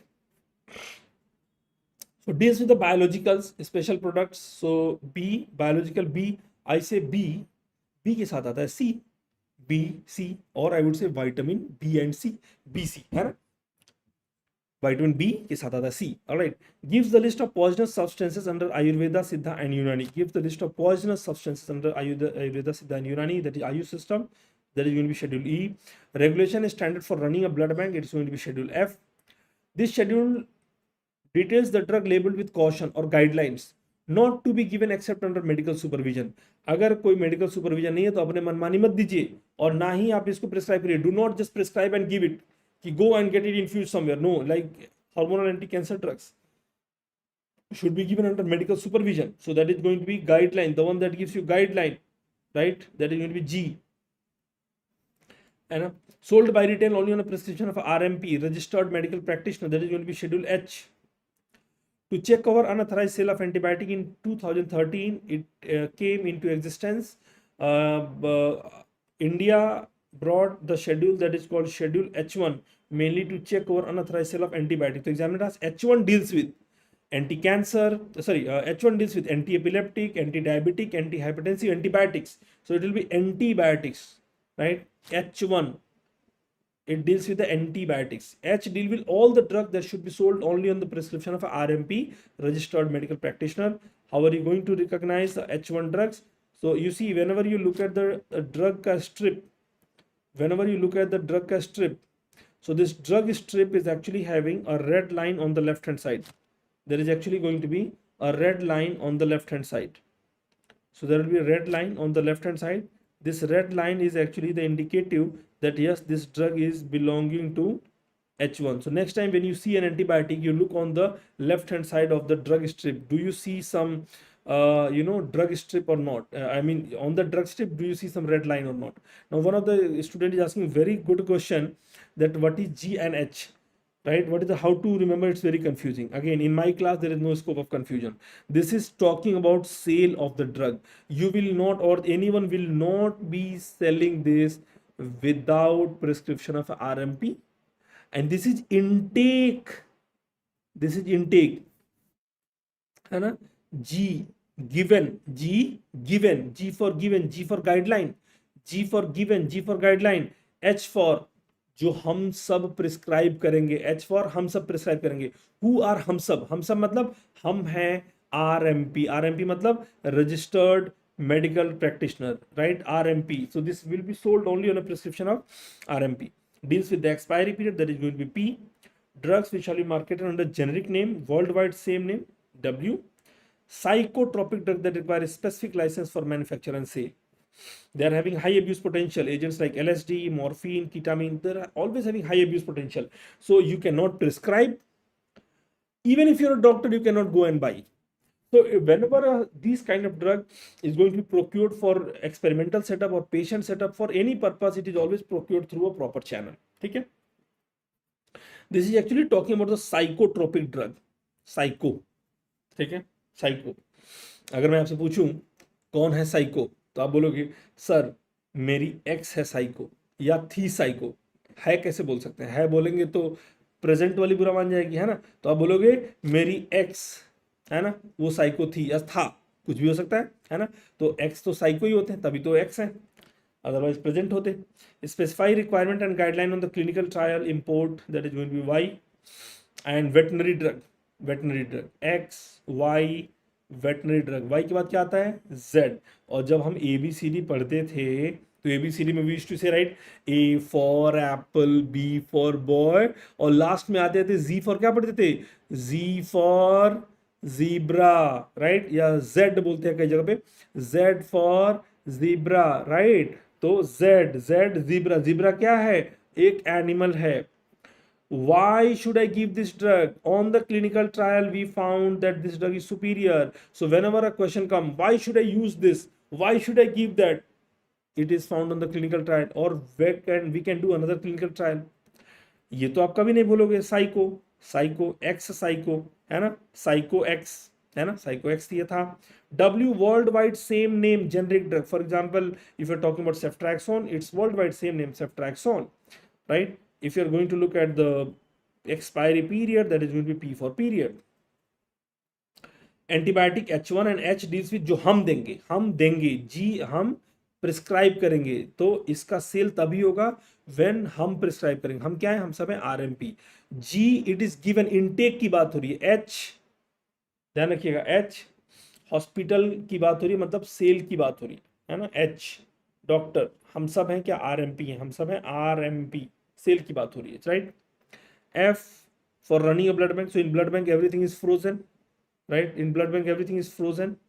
B, I think I just told you, B and C biologicals, B and C, BC, है ना, कभी नहीं भूलिएगा. monoclonal antibodies and all, they are all biologicals. Poisonous substances under Siddha, Unani, Ayurveda. So you see in allopathy we have achieved a lot of things, है ना. Allopathy में मतलब multiple flavour of drug we have, है ना. We have orange flavour, we have chocolate flavour, we have apple flavour, है ना, cranberry, मतलब जो भी फ्लेवर बोलो, है ना. आपका अपना फेवरेट फ्लेवर स्ट्रॉबेरी फ्लेवर वो भी अवेलेबल है. मतलब एलोपैथी में इतने सारे फ्लेवर अवेलेबल हैं, right. That means that is just to avoid something bitter, है ना, जो bitter taste of the drug है. But when you eat anything Ayurveda, this is just a way to remember, guys. Just a mnemonic, just a story. कि whenever we take any Ayurvedic medicine, they are bitter in tasting. और जब आप bitter खाते हो, कुछ भी कड़वा खाते हो, तो the expression that comes out of your mouth is called E, है ना. So the one that brings E from your mouth, it is going to be the Ayurvedic drug, the list of poisonous substances under Ayush system of medicine. All right. So this is going to be quickly. We will revise and then we'll go to the question. B, C. B and C, poisonous substances, that is going to be E, right. Running a blood bank, everything is going to be frozen, right. Caution, guideline, ये तभी देंगे when it is कोई present है, it is given under medical supervision. Sold on prescription of RMP. कौन है RMP? हम सब हैं RMP, हम, right. H1 एंटीबायोटिक के लिए है, that it should be again under strict eyes of the government. But again हमारे यहाँ तो कुछ भी मिल जाता है ना. मतलब अगर मैं बोलूँ कि आप जाकर के लाइनोजोलिड लेके खा लो, तो आप जाके लेके खा सकते हो. I mean there is no such regulation. But if I tell you in UK or in USA, go and buy even azithromycin. The chemist shop will not be giving azithromycin without a prescription. Even as simple as azithromycin, which is always utilized in our country, every left and right, but हमारे यहाँ पे regulation है तो, लेकिन उसका पालन सही से नहीं हो पाता. ना ही हम पब्लिक करते हैं और ना ही जो केमिस्ट हैं वो नियम का फॉलो करते हैं. अगेन वही मतलब स्ट्रिक्टनेस नहीं होने की वजह से possibly. P for period, generic drugs world wide same. X आपकी psychotropic drug, specified clinical trial. Why should I give? Veterinary drug is Z drug. ठीक.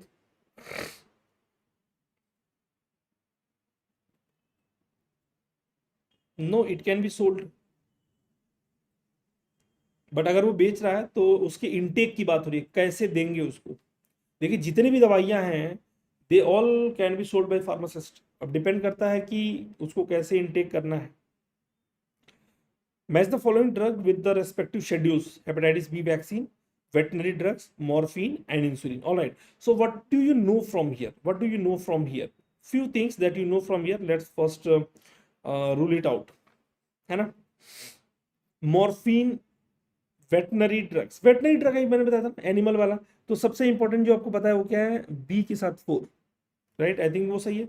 तो बी के साथ 4 कितने ऑप्शन में है? तो in INICET pattern of examination this type of question are peanut, है ना।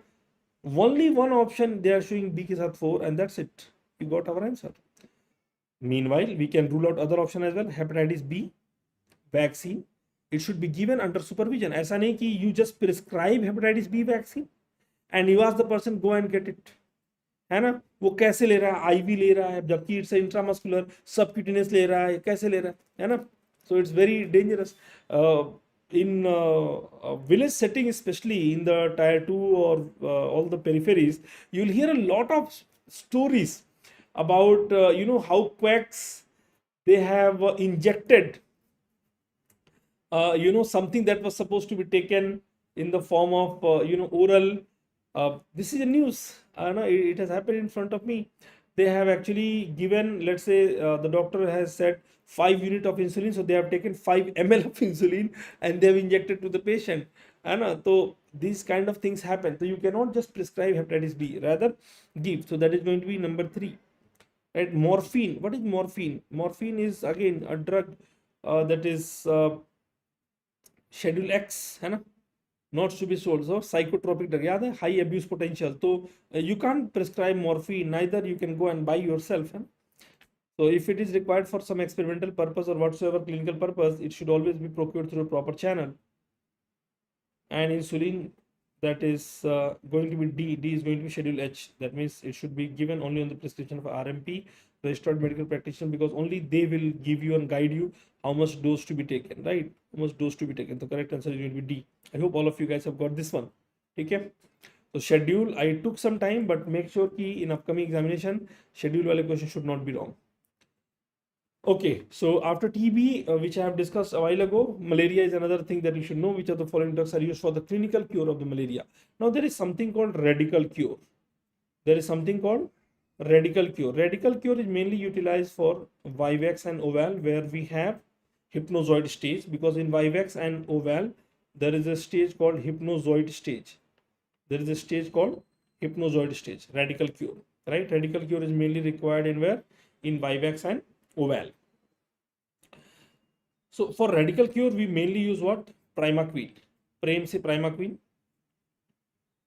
We are mainly going to use what? Primaquine. 15 milligram. Radical cure, will be mainly using Primaquine. 15 milligram on the daily basis for a total duration of 2 weeks. Okay. Which of the following drugs are used for the clinical cure of the malaria? So for the clinical cure of the malaria, we'll be using something called erythrocytic schizontide, the one that is working in blood. So इनमें से कौन सा use जो use कर सकते हैं? Artemether, sulfadoxine pyrimethamine, primaquine, chloroquine. So radical cure is only one primaquine. So all of the others are utilized for your clinical cure. So they are all working as a erythrocytic schizontide. Artemether, they are the drug that is working as a free radical generation. Free radical generation working in the erythrocytic schizontide. Currently, they are the drug of choice for all malaria, right? They are the drug of choice for falciparum. So we have 1, 3, 4. 1, not 3, 4. 1, 2, 4. 1, 2, 4. That is going to be option D. All right. So they are all going to be drug working in the blood. Huh? And here is a summary. Radical cure is mainly required in Vivax and Oval. Right? Primaquine is something that we can utilize. Alternative to that is going to be tafenoquine. Clinical cure, we have all the erythrocytic schizontide. Right? Erythrocytic schizontide, like fast acting or slow acting. For prophylaxis, we have other group of drug. Prophylaxis, we can use drug like your doxycycline we can utilize, or we can also utilize drug like your mefloquine, depending on how long the patient is going. If the patient is going for long months, mefloquine, doxy कुछ दिनों के लिए, right? They are utilized for the prophylaxis.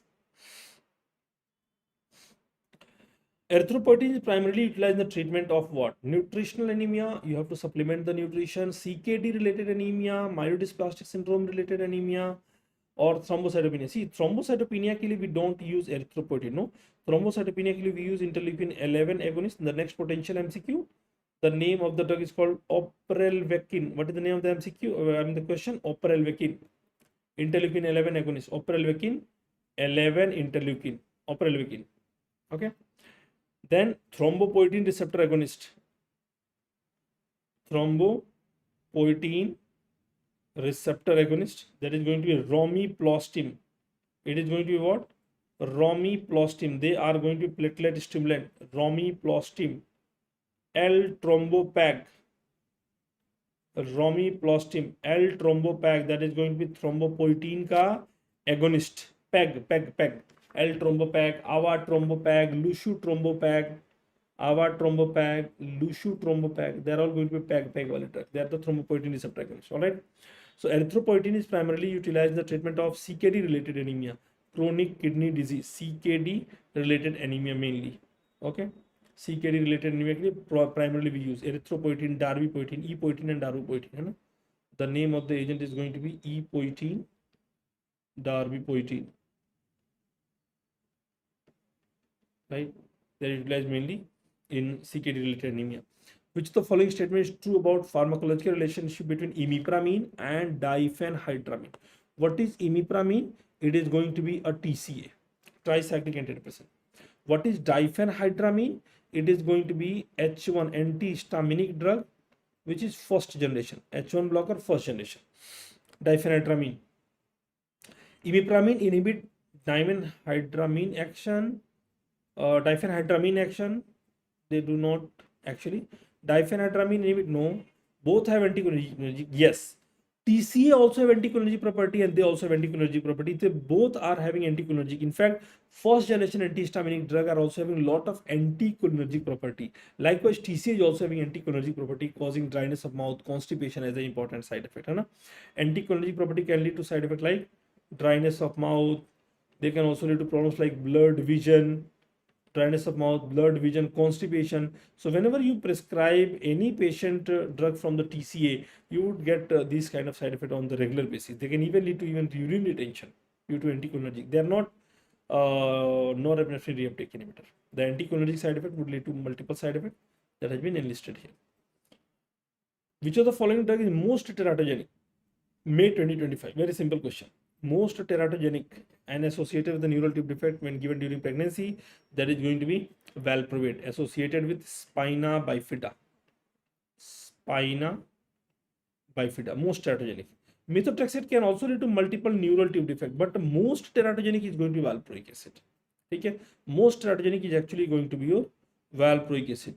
And in upcoming examination, you might find a case, you might find an image where there will be exposed spinal cord with a tough hair here. In a newborn baby, they will give this examination.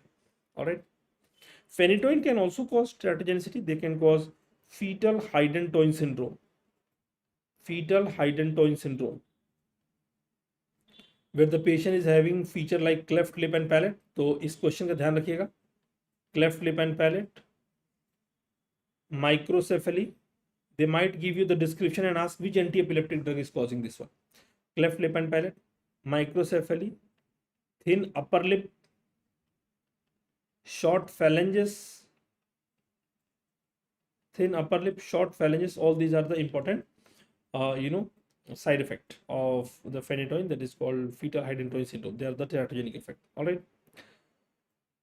Now this question has been repeated. See, 2025 May, 2024 May. Same question. Same topic. A 64-year-old man with hypertension. I think this was the question that I was telling, that they are asking diabetes with the heart failure patient. So this is a question with diabetes with the heart failure patient, and they are asking which drug will be added to reduce further hospitalization. So to decrease the hospitalization, morbidity and mortality, which of the following anti-diabetic drug will be added in a patient with the heart failure? So the one that is showing very good result is going to be SGLT2 inhibitor drugs like your empagliflozin, they are all going to be SGLT2 inhibitor. They are the best in diabetes currently, and also decreasing the mortality. Plus in CKD patient also we can utilize, right? We are not going to prefer Ivabradine or loop diuretic. They do not have any mortality related benefit. Digoxin can definitely be utilized. They are the sodium potassium ATPase inhibitor. This was our first question, but they are not also having mortality related benefit. See, and the same question is actually also having repeat in FMG and also in the NEET PG. FMG and NEET PG also have the same kind of topic that has been repeated. So that is always going to be asked. Remember that.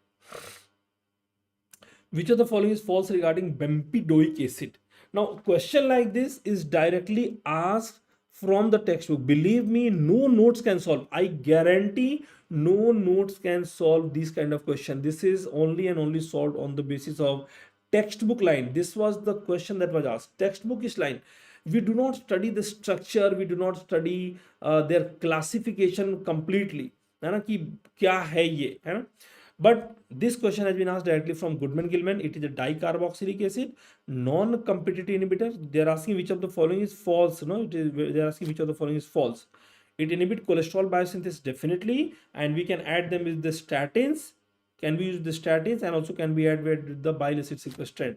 But the word which is a key word here is simple non-competitive inhibitor of the ATP citrate lyase.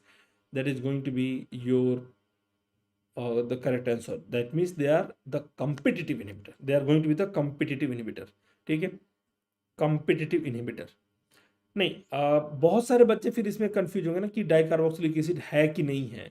ठीक है, so again जैसे कि मैंने आपको बताया था कि from the Goodman Gilman if you are going to see, you look at the bempedoic acid ATP citrate lyase inhibitor and look at the first line. Bempedoic acid is a dicarboxylic acid. पहले line से पहला option. It is a cholesterol lowering drug. 2022 में it came into existence, right? Ezetimibe, and ezetimibe is going to be one of the drugs that can also be utilized. They are the cholesterol absorption inhibitor. Bempedoic acid blocks ACL, right? It's a prodrug metabolized to form bempedoic acid CoA by hepatic enzymes, right? It's a look at this. Bempedoic acid is a competitive inhibitor. So this is the word competitive inhibitor. The word that was given is a non-competitive inhibitor. Okay, orally we can utilize it, and remember, bempedoic acid is a drug.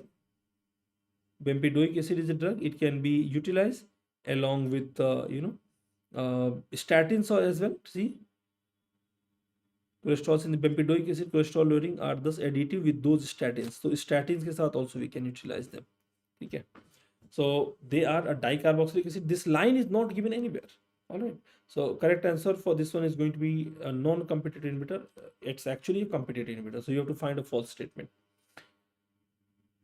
Sometimes this type of question is asked. INICET is known for this kind of question. All of the following drugs are used in treatment of acute mania except. See, the drug of choice for mania is going to be lithium, but remember, we do not only rely on the lithium. Okay, we do not only rely on the lithium, we give atypical antipsychotics as well. But here examiner is asking all of the following are used in the treatment of acute mania except haloperidol, that's the typical antipsychotics. Valproate, it's the drug of choice in rapid cycler. Amitriptyline is one of the TCA, tricyclic antidepressant. They do not have any mood stabilizer. Tricyclic antidepressant, they are utilized as a second line drug in depression. Right, in the depression. So again, they are not something that is utilized in manic patients. So 1, 2, 3. We use 1, 2, 3. Correct answer for this one is going to be this one. So I always say for the mania patient, lithium is one such drug which is always going to act well. For the mania patient, lithium is one such drug that act well. Lithium act well. Lithium is the drug of choice, but again, we do not rely in the acute setup. We add atypical antipsychotics because the complete onset of action of lithium, it will take around 2 weeks time, 2 to 3 weeks time.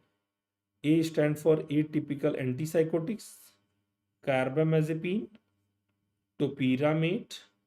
These are all for the mania, and valproate. So I say the simple story that for the mania, lithium act well. Okay.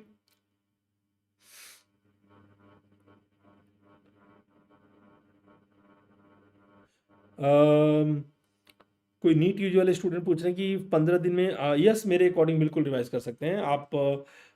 पिछले 5-7 साल का paper उठाइए और देखिए किस तरह question आ रहे हैं, उन सारे क्वेश्चन को, सारे टॉपिक को अच्छे से कर जाइए। आपका काम मैंने आसान कर दिया, ठीक है। अभी से चाहिए पढ़ना शुरू कर दीजिए। और ये सवाल का जवाब अगर आप यूट्यूब पे और सोशल मीडिया पे टाइम कम स्पेंड करेंगे तो आपका काम जल्दी हो जाएगा, ठीक है। एक और पेपर कर लेते हैं, ठीक है, जल्दी से। 2 घंटे का टाइम तो मांगा ही था, फटाफट एक और पेपर तो कर ही लेंगे। नवंबर 2024, a patient with history of fungal infection. See, fungal infection was asked in the previous year as well. That means आपके 2025 में भी आया हुआ था। A patient with history of fungal infection to nails and diagnosis of onychomycosis topical treatment. तो tavaborole is topically available. It is going to be the protein synthesis inhibitor. ठीक है? It is one of the protein synthesis inhibitor. ठीक है?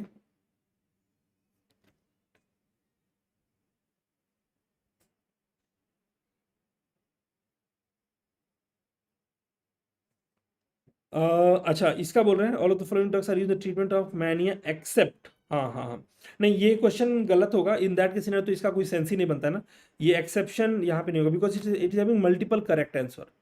Multiple correct answer है ना इसके, तो ये एक्सेप्ट नहीं होगा। Which of the following drug use in the treatment of mania, which of the following, ठीक है, इसका कोई सेंस नहीं बनता है। Which is not used, so that is going to be amitriptyline, है ना। अगर इसमें सिंगल बेस्ट होता तो amitriptyline definitely would be accept वाला क्वेश्चन, लेकिन ये मल्टीपल चॉइस वाले हैं। मल्टीपल करेक्ट में तो 2 क्वेश्चन बनते हैं। अगर मल्टीपल करेक्ट है तो 1 2 3। अगर पूछता है कि which of the following, all of the following can be used except, so amitriptyline will be the exception to the rule. उस कंडीशन में एमिट्रिप्लिन इज नॉट यूज्ड, ठीक है। धीरज, तो except here is typographical error, remember that, it's just error here. I hope it is clear. Next is going to be tavaborole, which is a protein synthesis inhibitor. It is utilized topically as a nail lacquer formulation. It is available. These are the nail lacquer formulation. C8 is the mnemonics, cyclopyrox. It's available. Canesten, efinaconazole, amorolfine, tavaborole, and terbinafine. Right? Tavaborole is the protein synthesis inhibitor. It's a new drug, and it is available as a nail lacquer preparation as well. Which of the following drug used for fasciola hepatica? Look at this. This is, we are in the 2024 already, है ना। हम 2 साल पहले तक जा चुके हैं। fasciola hepatica, ठीक है। तो for fasciola hepatica we'll be using triclabendazole. The preferred answer is fasciola hepatica, triclabendazole. For any platyhelminths, for all platyhelminths, for the platyhelminths, the one that we are going to use is called praziquantel. Praziquantel is something that we can utilize in platyhelminths. Okay, platyhelminths. Metronidazole is the drug of choice for many conditions like amoebiasis, trichomoniasis, सब में. Choose the correct option regarding the fosphenytoin. What is fosphenytoin? It is a prodrug of phenytoin. So anti-epileptic drug. पहले क्या पूछा? Carbamazepine, now phenytoin. So 3 anti-epileptic drugs are interchangeably asked. And I'm leaking this information to you on the basis of the previous records, previous question that has been asked. Interchangeably 3 questions, 3 drugs are asked: valproate, carbamazepine, phenytoin. इन तीनों में से एक कोई ना कोई रहता है ना। तो इन तीनों के बारे में क्या पढ़ना है? Mechanism of action, use, side effect, interaction. Mechanism of action तो सिंपल है, तीनों के तीनों voltage gated sodium channel blocker है, प्लस वैल्प्रोएट के अदर मैकेनिज्म भी है जो कि मैं आने वाले सवाल में बताऊंगा। Phenytoin, fosphenytoin is given to all seizure patients. No, you don't give to all seizure patients in ER irrespective of CNS effect and hypertension, right? They can, they can cause toxicity. So irrespective कैसे दे सकते हैं? The safe dose is 250 ml per minute. Again, this is the type of question that is also solved on the basis of textbook line. Because this detailed level of information, I don't think any student can remember for much longer time. Maybe in the class, in the PPT, they can show you, you barely remember it, right? High dose cause cardiotoxicity in old people, and the same cardiotoxicity they can cause in young people, but they're saying nephrotoxicity in young, है ना? Cardiotoxicity दोनों में करेगा. Maximum oral dose cause cerebellar and vestibular symptom. High dose cause cerebral atrophy. So you have to find out a correct statement, no? So maximum oral dose, yes, it can cause cerebellar and vestibular symptom, and high dose can cause cerebellar atrophy.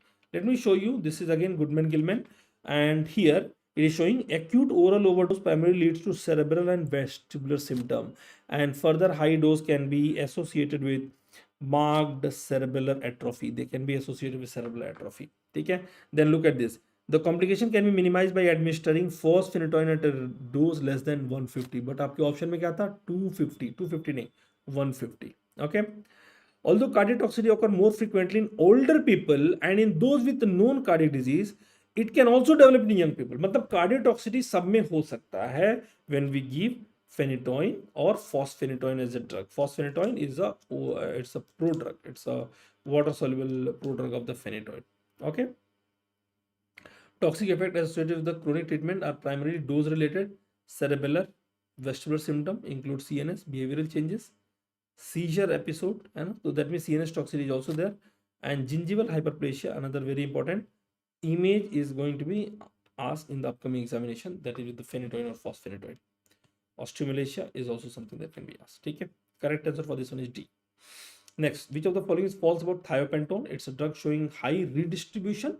It's a highly lipid soluble, redistribution to adipocyte and muscle, and because of rapid redistribution, they will always have short TF life. So examiner asked, this short TF life is because of rapid excretion? No, it is because of rapid metabolism. It is because of what? Rapid metabolism. It is because of rapid metabolism.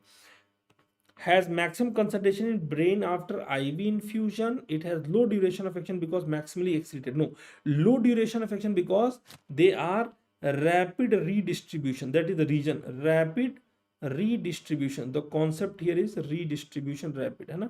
So correct answer for this one is going to be D. D is the correct one. All of you continue to mark. Hai na? And this way, if you're going to read definitely thiopentone, it's enzyme inducer, you'll be reading about thiopentone sodium, you'll be reading about their pharmacokinetic property. Match the following drug with the receptors. Again, general pharma question and also a physiology question. Both the subject can be incorporated here. So nuclear receptor, thyroid, ion channel, acetylcholine, tyrosine kinase, insulin, JAK state, growth hormone. So I think it's matched already. This has been given in the matching order itself. This is the correct matching already. So matching type question is also asked in your examination. Like tyrosine kinase is all the insulin like growth factor 1, EGFR, right? Tyrosine kinase, look at this. Insulin like growth factor, Janus kinase. Again, a variant of the tyrosine kinase, Janus kinase, that is going to be all the interleukin interferon, TNF, TGF. Then other receptors we are also having like intranuclear, right? Or intranuclear receptor, we have cytoplasmic nucleus. So nucleus may look at this thyroxine, thyroid, right? Thyroxine T3, T4. All right. So nuclear kind of receptor, cytoplasmic receptor, matching kind. Very simple question that has been asked. So this is all correctly matched actually. Which of the following anti-epileptic modulate voltage-gated sodium channel and enhance the slow inactivation of voltage-gated sodium channel? Please listen to what I'm saying very carefully, my dear students.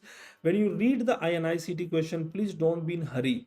When you want to mark the answer, please don't be in hurry, because every question is made with such precision, and the people, those who are making the paper, believe me, they are highly experienced. They have a hell lot of experience. The amount of exams that they have taken sometimes is quite equivalent to or more than your age, So which of the following anti-epileptic drug moderate voltage at a sodium channel? So when you read voltage at a sodium channel, we immediately think about either phenytoin, lamotrigine, all these. And look at the next. Enhances the slow inactivation of voltage at sodium channel. That means a sodium channel exists in three important states.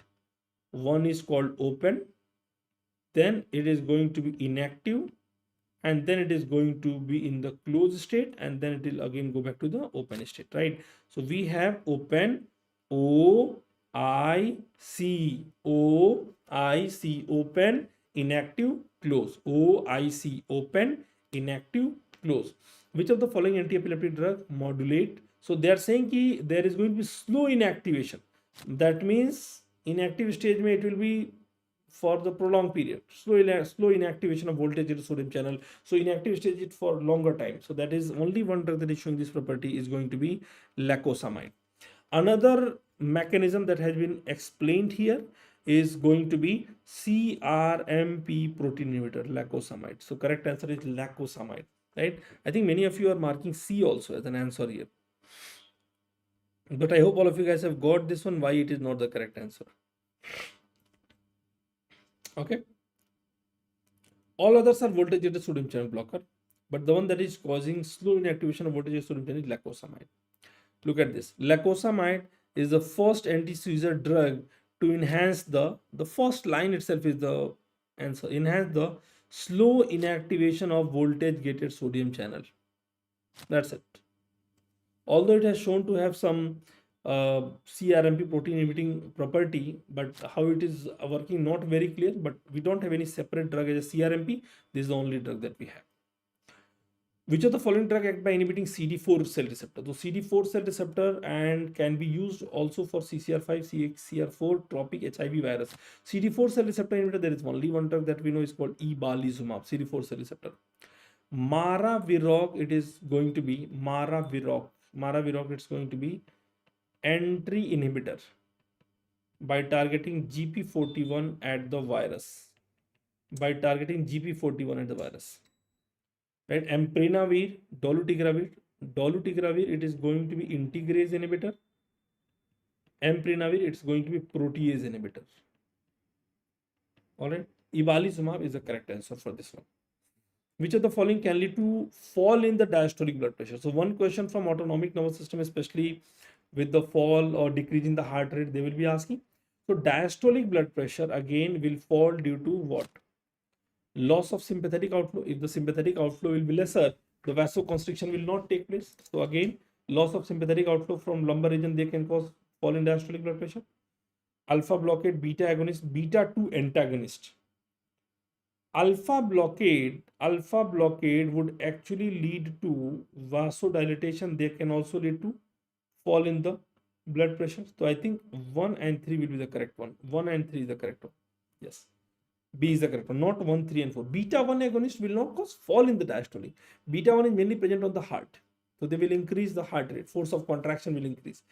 Beta 2 agonist could do, because beta 2 agonist could cause fall in the blood pressure, I mean due to vasodilatation. But beta 2 antagonist, no. Right? So 1 and 3 only. Right? So mainly they are talking about which of the following agent or which of the following option will decrease the vascular tone. इनमें से कौन सा है जो vascular tone को कम करेगा? Which of the following is true regarding pretomanid, manid and manid? Manid and manid. So they are one of the manid and manid, pretomanid, and then there is one more called delamanid. They both are manid. They both are actually going to be mycolic acid synthesis inhibitor. They both are actually going to be mycolic acid synthesis inhibitor. They are contraindicated with CYP2C19 inducer. Yes, they can cause treatment failure. Can be used in resistant malaria.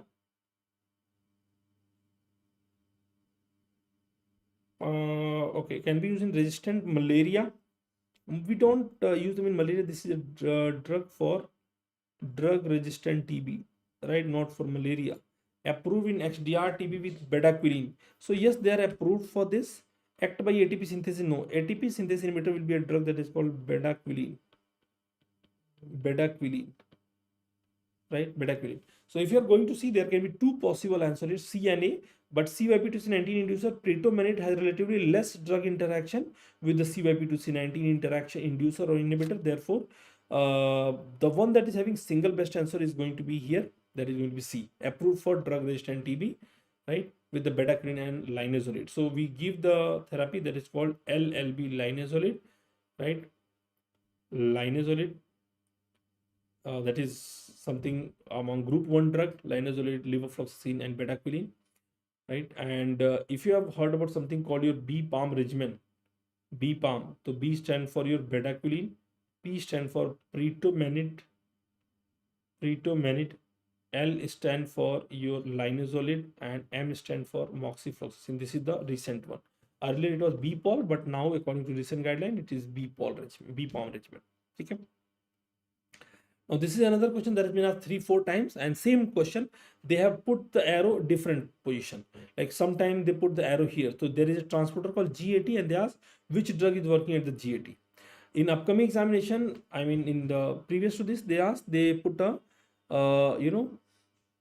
arrow here, GABA transaminase here, and in one examination they put that GABA transaminase and succinic semialdehyde dehydrogenase both. So succinic semialdehyde dehydrogenase, that is one of the enzyme, and GABA transaminase, दोनों.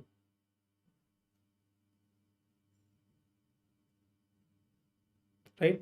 So they ask different type of different question. So this time they have asked here GAT1 inhibitor, that is going to be tiagabine, transport inhibitor of a GABA inside. The mnemonic is called tiagabine. Tiagabine. Look at the name, tiagabine. That is going to be transport inhibitor of a GABA inside. Tiagabine. The correct answer is going to be tiagabine here. Reuptake inhibitor. They inhibit the GABA reuptake. They are going to inhibit the GABA reuptake. Retigabine, ezogabine, they are the potassium channel opener. Right? GABAergic drug ganaxolone valproate is not the drug that is working at the reuptake. Rather, अगर मैं पूछूं कि there is something called GABA transaminase inhibitor, then the answer to this question is going to be Vigabatrin, which was asked in one of the next exam question, Vigabatrin. And then there is another examination they asked that which of the following drug will inhibit GABA transaminase plus succinic semialdehyde dehydrogenase, दोनों को, then the answer will become valproate. Then the answer will change to valproate. All right. So you look at the option very carefully, look at the question very carefully and see what examiner is actually asking. ठीक है. JAK-STAT inhibitor approved for ulcerative. JAK-STAT is a variant of tyrosine kinase. They are utilized for ulcerative colitis who are intolerant to TNF alpha drugs. So tofacitinib is the correct answer for this one, right? Tofacitinib, that is the one that is JAK-STAT inhibitor, because these two are MAB monoclonal antibody. Vorinostat, belinostat, they are the anti-cancer drug. All right, tofacitinib is the one that can be utilized. PARP inhibitor. PARP is what? Poly-ADP ribose polymerase inhibitor. So the name itself contain everything, right? Like rucaparib, poly-ADP ribose polymerase inhibitor, right? So they are the one. Rucaparib. Palbociclib, they are going to be cyclin dependent kinase inhibitor. Bortezomib, bortezomib, zombie always come in multiple number. Multiple myeloma we mainly use bortezomib, right? Where do you, what's the mechanism of action? They are going to be proteasome inhibitor. Zombie like to eat all the protein. Proteasome inhibitor. They are the drug of choice in multiple myeloma. Vemurafenib, we can use in malignant melanoma. Vemurafenib. They are some of the important drug. Proteasome inhibitor, PARP inhibitor, CDK inhibitor. CDK inhibitor, look at this. Ciclib, abemaciclib, palbociclib, ribociclib. They are all going to be cyclib. Abemaciclib, ribociclib, palbociclib. They are all going to be cyclib. And zombie वाले drugs. ठीक है? Zombie वाले drug are going to be proteasome inhibitor. Utilize the drug of choice in multiple myeloma. A patient with history of MI on statins. Statins are one of the HMG co-reductase inhibitor, best drug for LDL cholesterol. He is taking aspirin, that is antiplatelet drug, and metoprolol, a beta blocker. His lipid profile is HDL, ठीक है. Triglyceride less than 150, normal is 150 से below, it's normal. Cholesterol 200 से ज़्यादा, that is 238. Which of the following will be added to the present regimen? Gemfibrozil, it's a fibrate drug. Gemfibrozil, remember, it's one of the PPAR alpha agonist that is going to increase the level of lipoprotein lipase, and that will be causing triglyceride ka breakdown. So you do not want to cause triglyceride ka breakdown because triglyceride is normal. Ezetimibe, the easy peasy drug, they are the NPC1L1 inhibitor. In the previous exam, they asked the question on bempedoic acid also. So they are also inhibiting the cholesterol synthesis. They inhibit the cholesterol absorption and they inhibit the cholesterol synthesis. Okay, so 1, 2, 3 can be utilized. Niacin is mainly given for HDL, good cholesterol के लिए, but our HDL is good only. There is no point of adding niacin here. So 1, 2 and 3 only, right? 2 and 3. 1 तो नहीं देंगे because triglyceride is normal. So these are the two that can be utilized. 2 and 3 only. So correct answer is going to be D, 2 and 3 only, right? 2 and 3 only, right? So we have covered this all November paper as well. Do you want to do one more paper? Quickly कर दे. अगर आप 10 minute का time दे दो. We have time. एक और paper कर ले फटाफट. Yes. वैसे 1.5 hours to 2 hours मैंने बोला ही था. शैल वी डू मई 2024 कर लेते हैं, तो पूरा 2024 पूरा हो जाएगा, 2025 पूरा हो जाएगा, ठीक है, complete. Are you guys ready? इसको और स्प्रिंट के स्पीड में कर देंगे, फटाफट फटाफट फटाफट। शैल वी एक और पेपर कर लेते हैं, यस, बिकॉज अभी मई आ रहा है ना, तो मई का मई से संबंध बहुत गहरा है। चलिए जब तक पूछेंगे तब तक 2-3 क्वेश्चन कर लेंगे। Which of the following anti dyslipidemic drug act by inhibiting PCSK9? अगर आप मुझे इंस्टा पे फॉलो करते हैं तो इसका एक बड़ा फेमस सा रील वायरल हुआ था, PCSK9 inhibitor, that is going to be एलिरोक्यूमाब,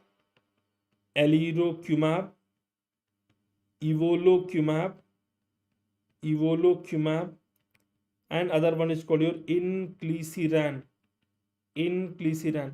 that is going to be, my friend Ali is evolved into a PCS, alirocumab, evolocumab, right, and inclisiran, they are actually going to be PCSK9 inhibitor. This is going to inhibit the PCSK9 का synthesis itself. So this is one protein that do not allow the LDL receptor का synthesis, right, LDL receptor का reuse.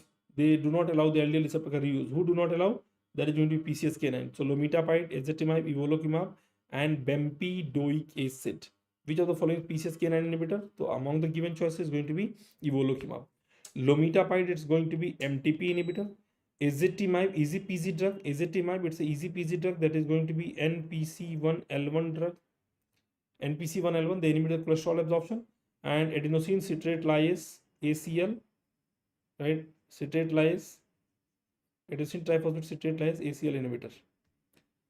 A for adenosine triphosphate, C for citrate, L for lyase, ATP citrate lyase inhibitor. They inhibit the cholesterol synthesis. So PCSK9, my friend Ali, is evolved into a PCS. So due to PCSK9 inhibitor, there will be increase in the reuse of LDL receptor. There will be increase in the reuse of LDL receptor. All right. Which of the following is not a HER1 inhibitor? Now this is again May 2024, HER1. तो HER1 पे आ गया, तो इस बार HER2 पे आ सकता है।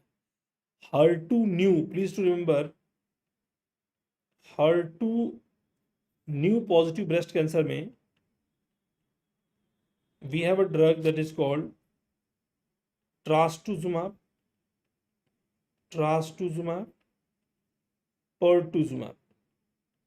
तो these are the two important drugs, है ना। तो अगर हर है HER2 न्यू और पॉजिटिव है, अगर आप उस पर श्योर हैं, हर मतलब उन पर, है ना, अगर आप उन पर श्योर हैं तो आप उन पर ट्रस्ट भी कर सकते हैं। अगर श्योर है कि HER2 न्यू पॉजिटिव है तो उन पर ट्रस्ट भी कर सकते हैं, राइट, हर पर trust, HER2 new, pertuzumab, trastuzumab. HER1 inhibitor, that is also known as your EGFR inhibitor, epithelial growth factor, so that is going to be cetuximab, necitumab, panitumab, they are all HER1. तो पूछ रहा है which is not a HER1, तो that is going to be pertuzumab. Pertuzumab is what? HER2 new, right, HER2 new, which is not a HER1 ना, तो pertuzumab HER2 new हो गया ना, HER2 pertuzumab. कैसे गलत कर दिया आप लोगों ने? हरीश एंड ऑल अदर, धीरज, समझ में आ गया? HER2 new positive. Next potential MCQ. In a patient with enterococcal infective endocarditis who is allergic to penicillin, see, in penicillin allergy, the best alternative is always going to be macrolides. The best alternative is always going to be what? Macrolide. जब भी penicillin allergy होता है तो best alternative is always and always going to be macrolide. Remember, macrolides like azithromycin, right, erythromycin, they are the best alternative that we know, right, they are the best alternative that is known to us. ठीक है, अब question यहाँ क्या कह रहा है कि in a patient with enterococcal infective endocarditis who is allergic to penicillin, तो any of the other beta lactams will not be utilized. Piperacillin is a beta lactam, is one of the penicillin. Ceftriaxone is one of the beta lactams, it's cephalosporins, right? So any other beta lactams will not be utilized. Astronam, it's one of the monobactam. Astronam is what? It's one of the monobactams, right? So they are not effective for, Astronam as a drug, they are not going to be effective for, enterococcus. And Astronam, it's mainly for gram negative pseudomonas, right? Not for gram positive, not for enterovector, ठीक है? So for this enterococcal या enterococcal infection के लिए the next best choice is going to be vancomycin. The next best choice will actually be your vancomycin. I hope it is clear to all of you guys. Vancomycin is the next best choice for this one. All right.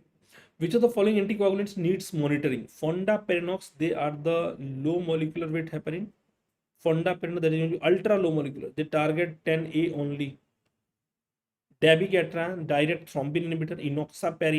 Enoxaparin, dalteparin, they are also the low molecular weight heparin. Unfractionated heparin, they require monitoring. Monitoring will be done by APTT. And if there is overdose, the antidote is going to be protamine sulfate. Antidote is going to be protamine sulfate. ठीक है, antidote will be protamine sulfate. All right. So others will not be requiring, but this will be required in monitoring. Which of the following is false about voriconazole? Voriconazole, it's one of the azole. It should be combined with pyrazinamide. This is another question that is again given, from textbook line. It should be taken empty stomach, loading dose should be given, and therapeutic drug monitoring should be done. False statement. See, what is the point of giving antifungal drug with the pyrazinamide, which is one of the anti-TB drug? So it should be combined. Baki sare option, again, voriconazole, it is, remember, bioavailability will be always affected. So you are going to give either 1 hour or before or after the meal. Right, voriconazole. You will be requiring their monitoring as well. Monitoring is particularly important for children who are having very unpredictable plasma level of voriconazole. ठीक है? Therapeutic drug monitoring is frequently used with target plasma concentration 1 to 5 milligram. All right. So you do not add voriconazole. I mean, there's no point of giving with the pyrazinamide. Pyrazinamide is anti-TB drug.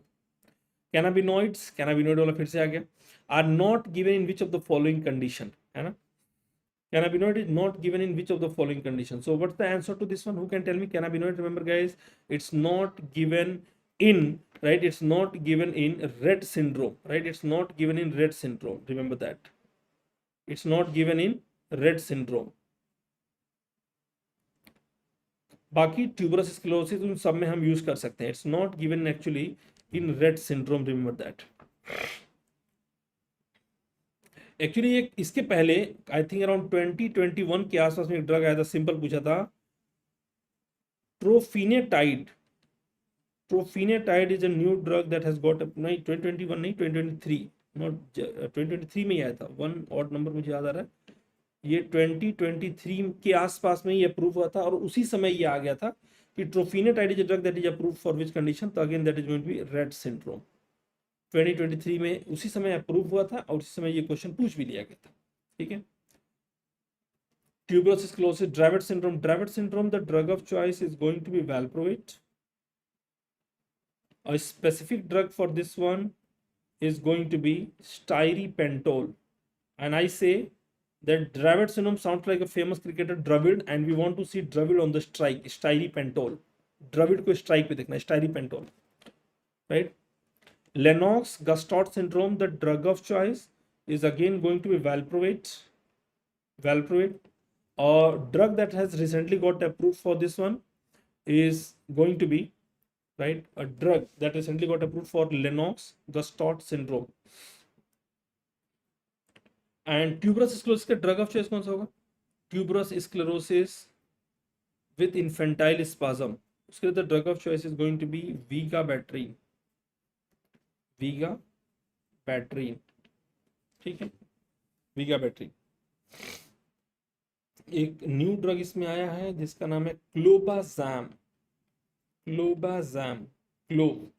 हाँ, तो मैं बोलता हूँ, देखिए याद करने का बड़ा सिंपल तरीका है. क्लोव को हिंदी में बोलते हैं लॉन्ग. लेनॉक्स-गास्टाउट सिंड्रोम. द्रविड़ को हम स्ट्राइक पे देखना चाहते हैं, स्ट्राइक वाला Dravid. Rett syndrome trofinetide. Rett syndrome trofinetide. Very simple question. Rett syndrome trofinetide. तो again these are the PYQs that has been asked, and PYQs definitely एक बहुत ही इंपॉर्टेंट सोर्स है आपके अपकमिंग एग्जाम क्वेश्चन के लिए. Which are the following known side effect of intermittent teriparatide? Intermittent teriparatide, abaloparatide, they are the recombinant parathyroid hormone analog. Remember, in animal model they have shown to have osteosarcoma. Osteosarcoma has been reported in animal model. इसका एक I remember I presented case also during my post graduation residency, है ना, तो they have been associated with osteosarcoma, तो ये उस level का question है। Jaw necrosis has been reported with your bisphosphonate, right, bisphosphonate, and also denosumab can also cause this one. Denosumab, that is also monoclonal antibody as a rank ligand inhibitor. It's one of the rank ligand inhibitor. ठीक है, तो osteosarcoma has been reported with the teriparatide abaloparatide. Which of the following anti-diabetic agent causing UTI? Again, SGLT2 inhibitor, because they are causing glucosuria. Very simple, है ना, so they are going to cause UTI. They are going to cause UTI. Vildagliptin, they are going to cause nasopharyngitis. Nasopharyngitis, yeah, URTI, right?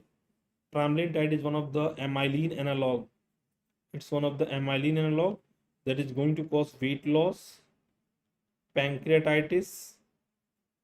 Pramlintide, weight loss, pancreatitis. All right.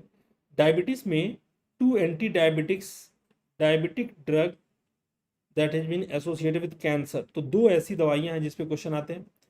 One is called pioglitazone. Pioglitazone is one of the anti-diabetic drug associated with bladder cancer. Anything that you PO, that will go to the bladder. I say PO के तो bladder में जाएगा.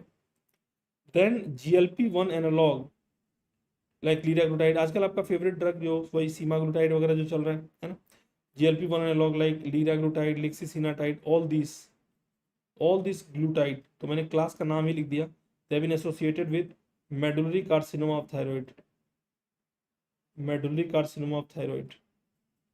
MCT. तो ऐसे patient जिन family history of medullary carcinoma of thyroid है या family history of bladder cancer है, उनको ड्रग लाइक GLP-1 एनालॉग या ब्लैडर कैंसर में pioglitazone should be avoided.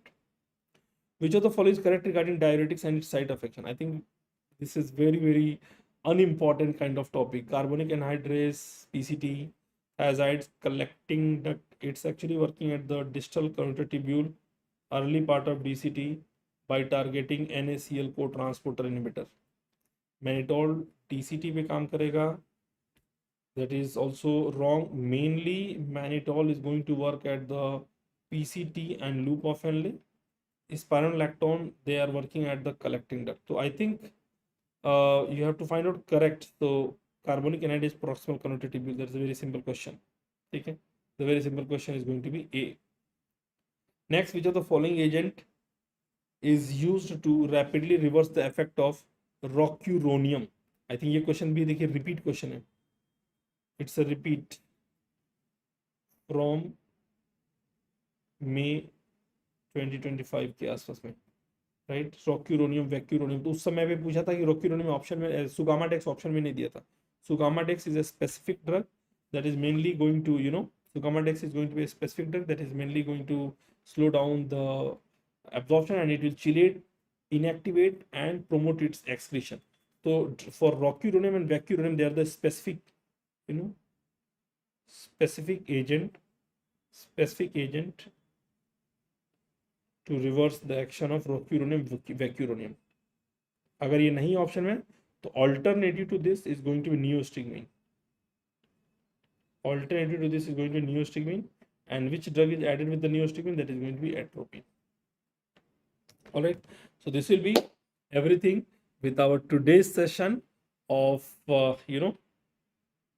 INICET PYQ series, which I wanted to cover for all of you guys. I hope that you guys have enjoyed the session today, और at least 5 paper हमने कर लिया. 5 paper तो minimum हमने किया ही, और ज़्यादा पहले के पेपर देखने हैं तो सिंपली आपको कीवर्ड को टाइप करना है कि 2023 का पेपर देखना चाहते हैं, 2022 का पेपर देखना चाहते हैं. पूरे के पूरे पेपर आपको PW मेडेट के यूट्यूब चैनल पे मिल जाएंगे. And for more learning for upcoming examination, जो भी बच्चे अपकमिंग एग्जामिनेशन के लिए तैयारी कर रहे हैं या रैपिड रिवीजन को एक्सेस करना चाहते हैं, मेन नोट्स को एक्सेस करना चाहते हैं, प्लीज़ विजिट PW मेडेट का ऐप, एंड वहाँ से आप अपने मनपसंद के app at a very decent cost you can procure and you can continue to learn. So I hope you guys have enjoyed the session today, और मुझे भी मज़ा आया आप लोगों से काफ़ी टाइम बाद YouTube पे मिलते हैं आप लोगों से ऐसे ही मोर सेशन के साथ in upcoming classes. Thank you very much to all of you.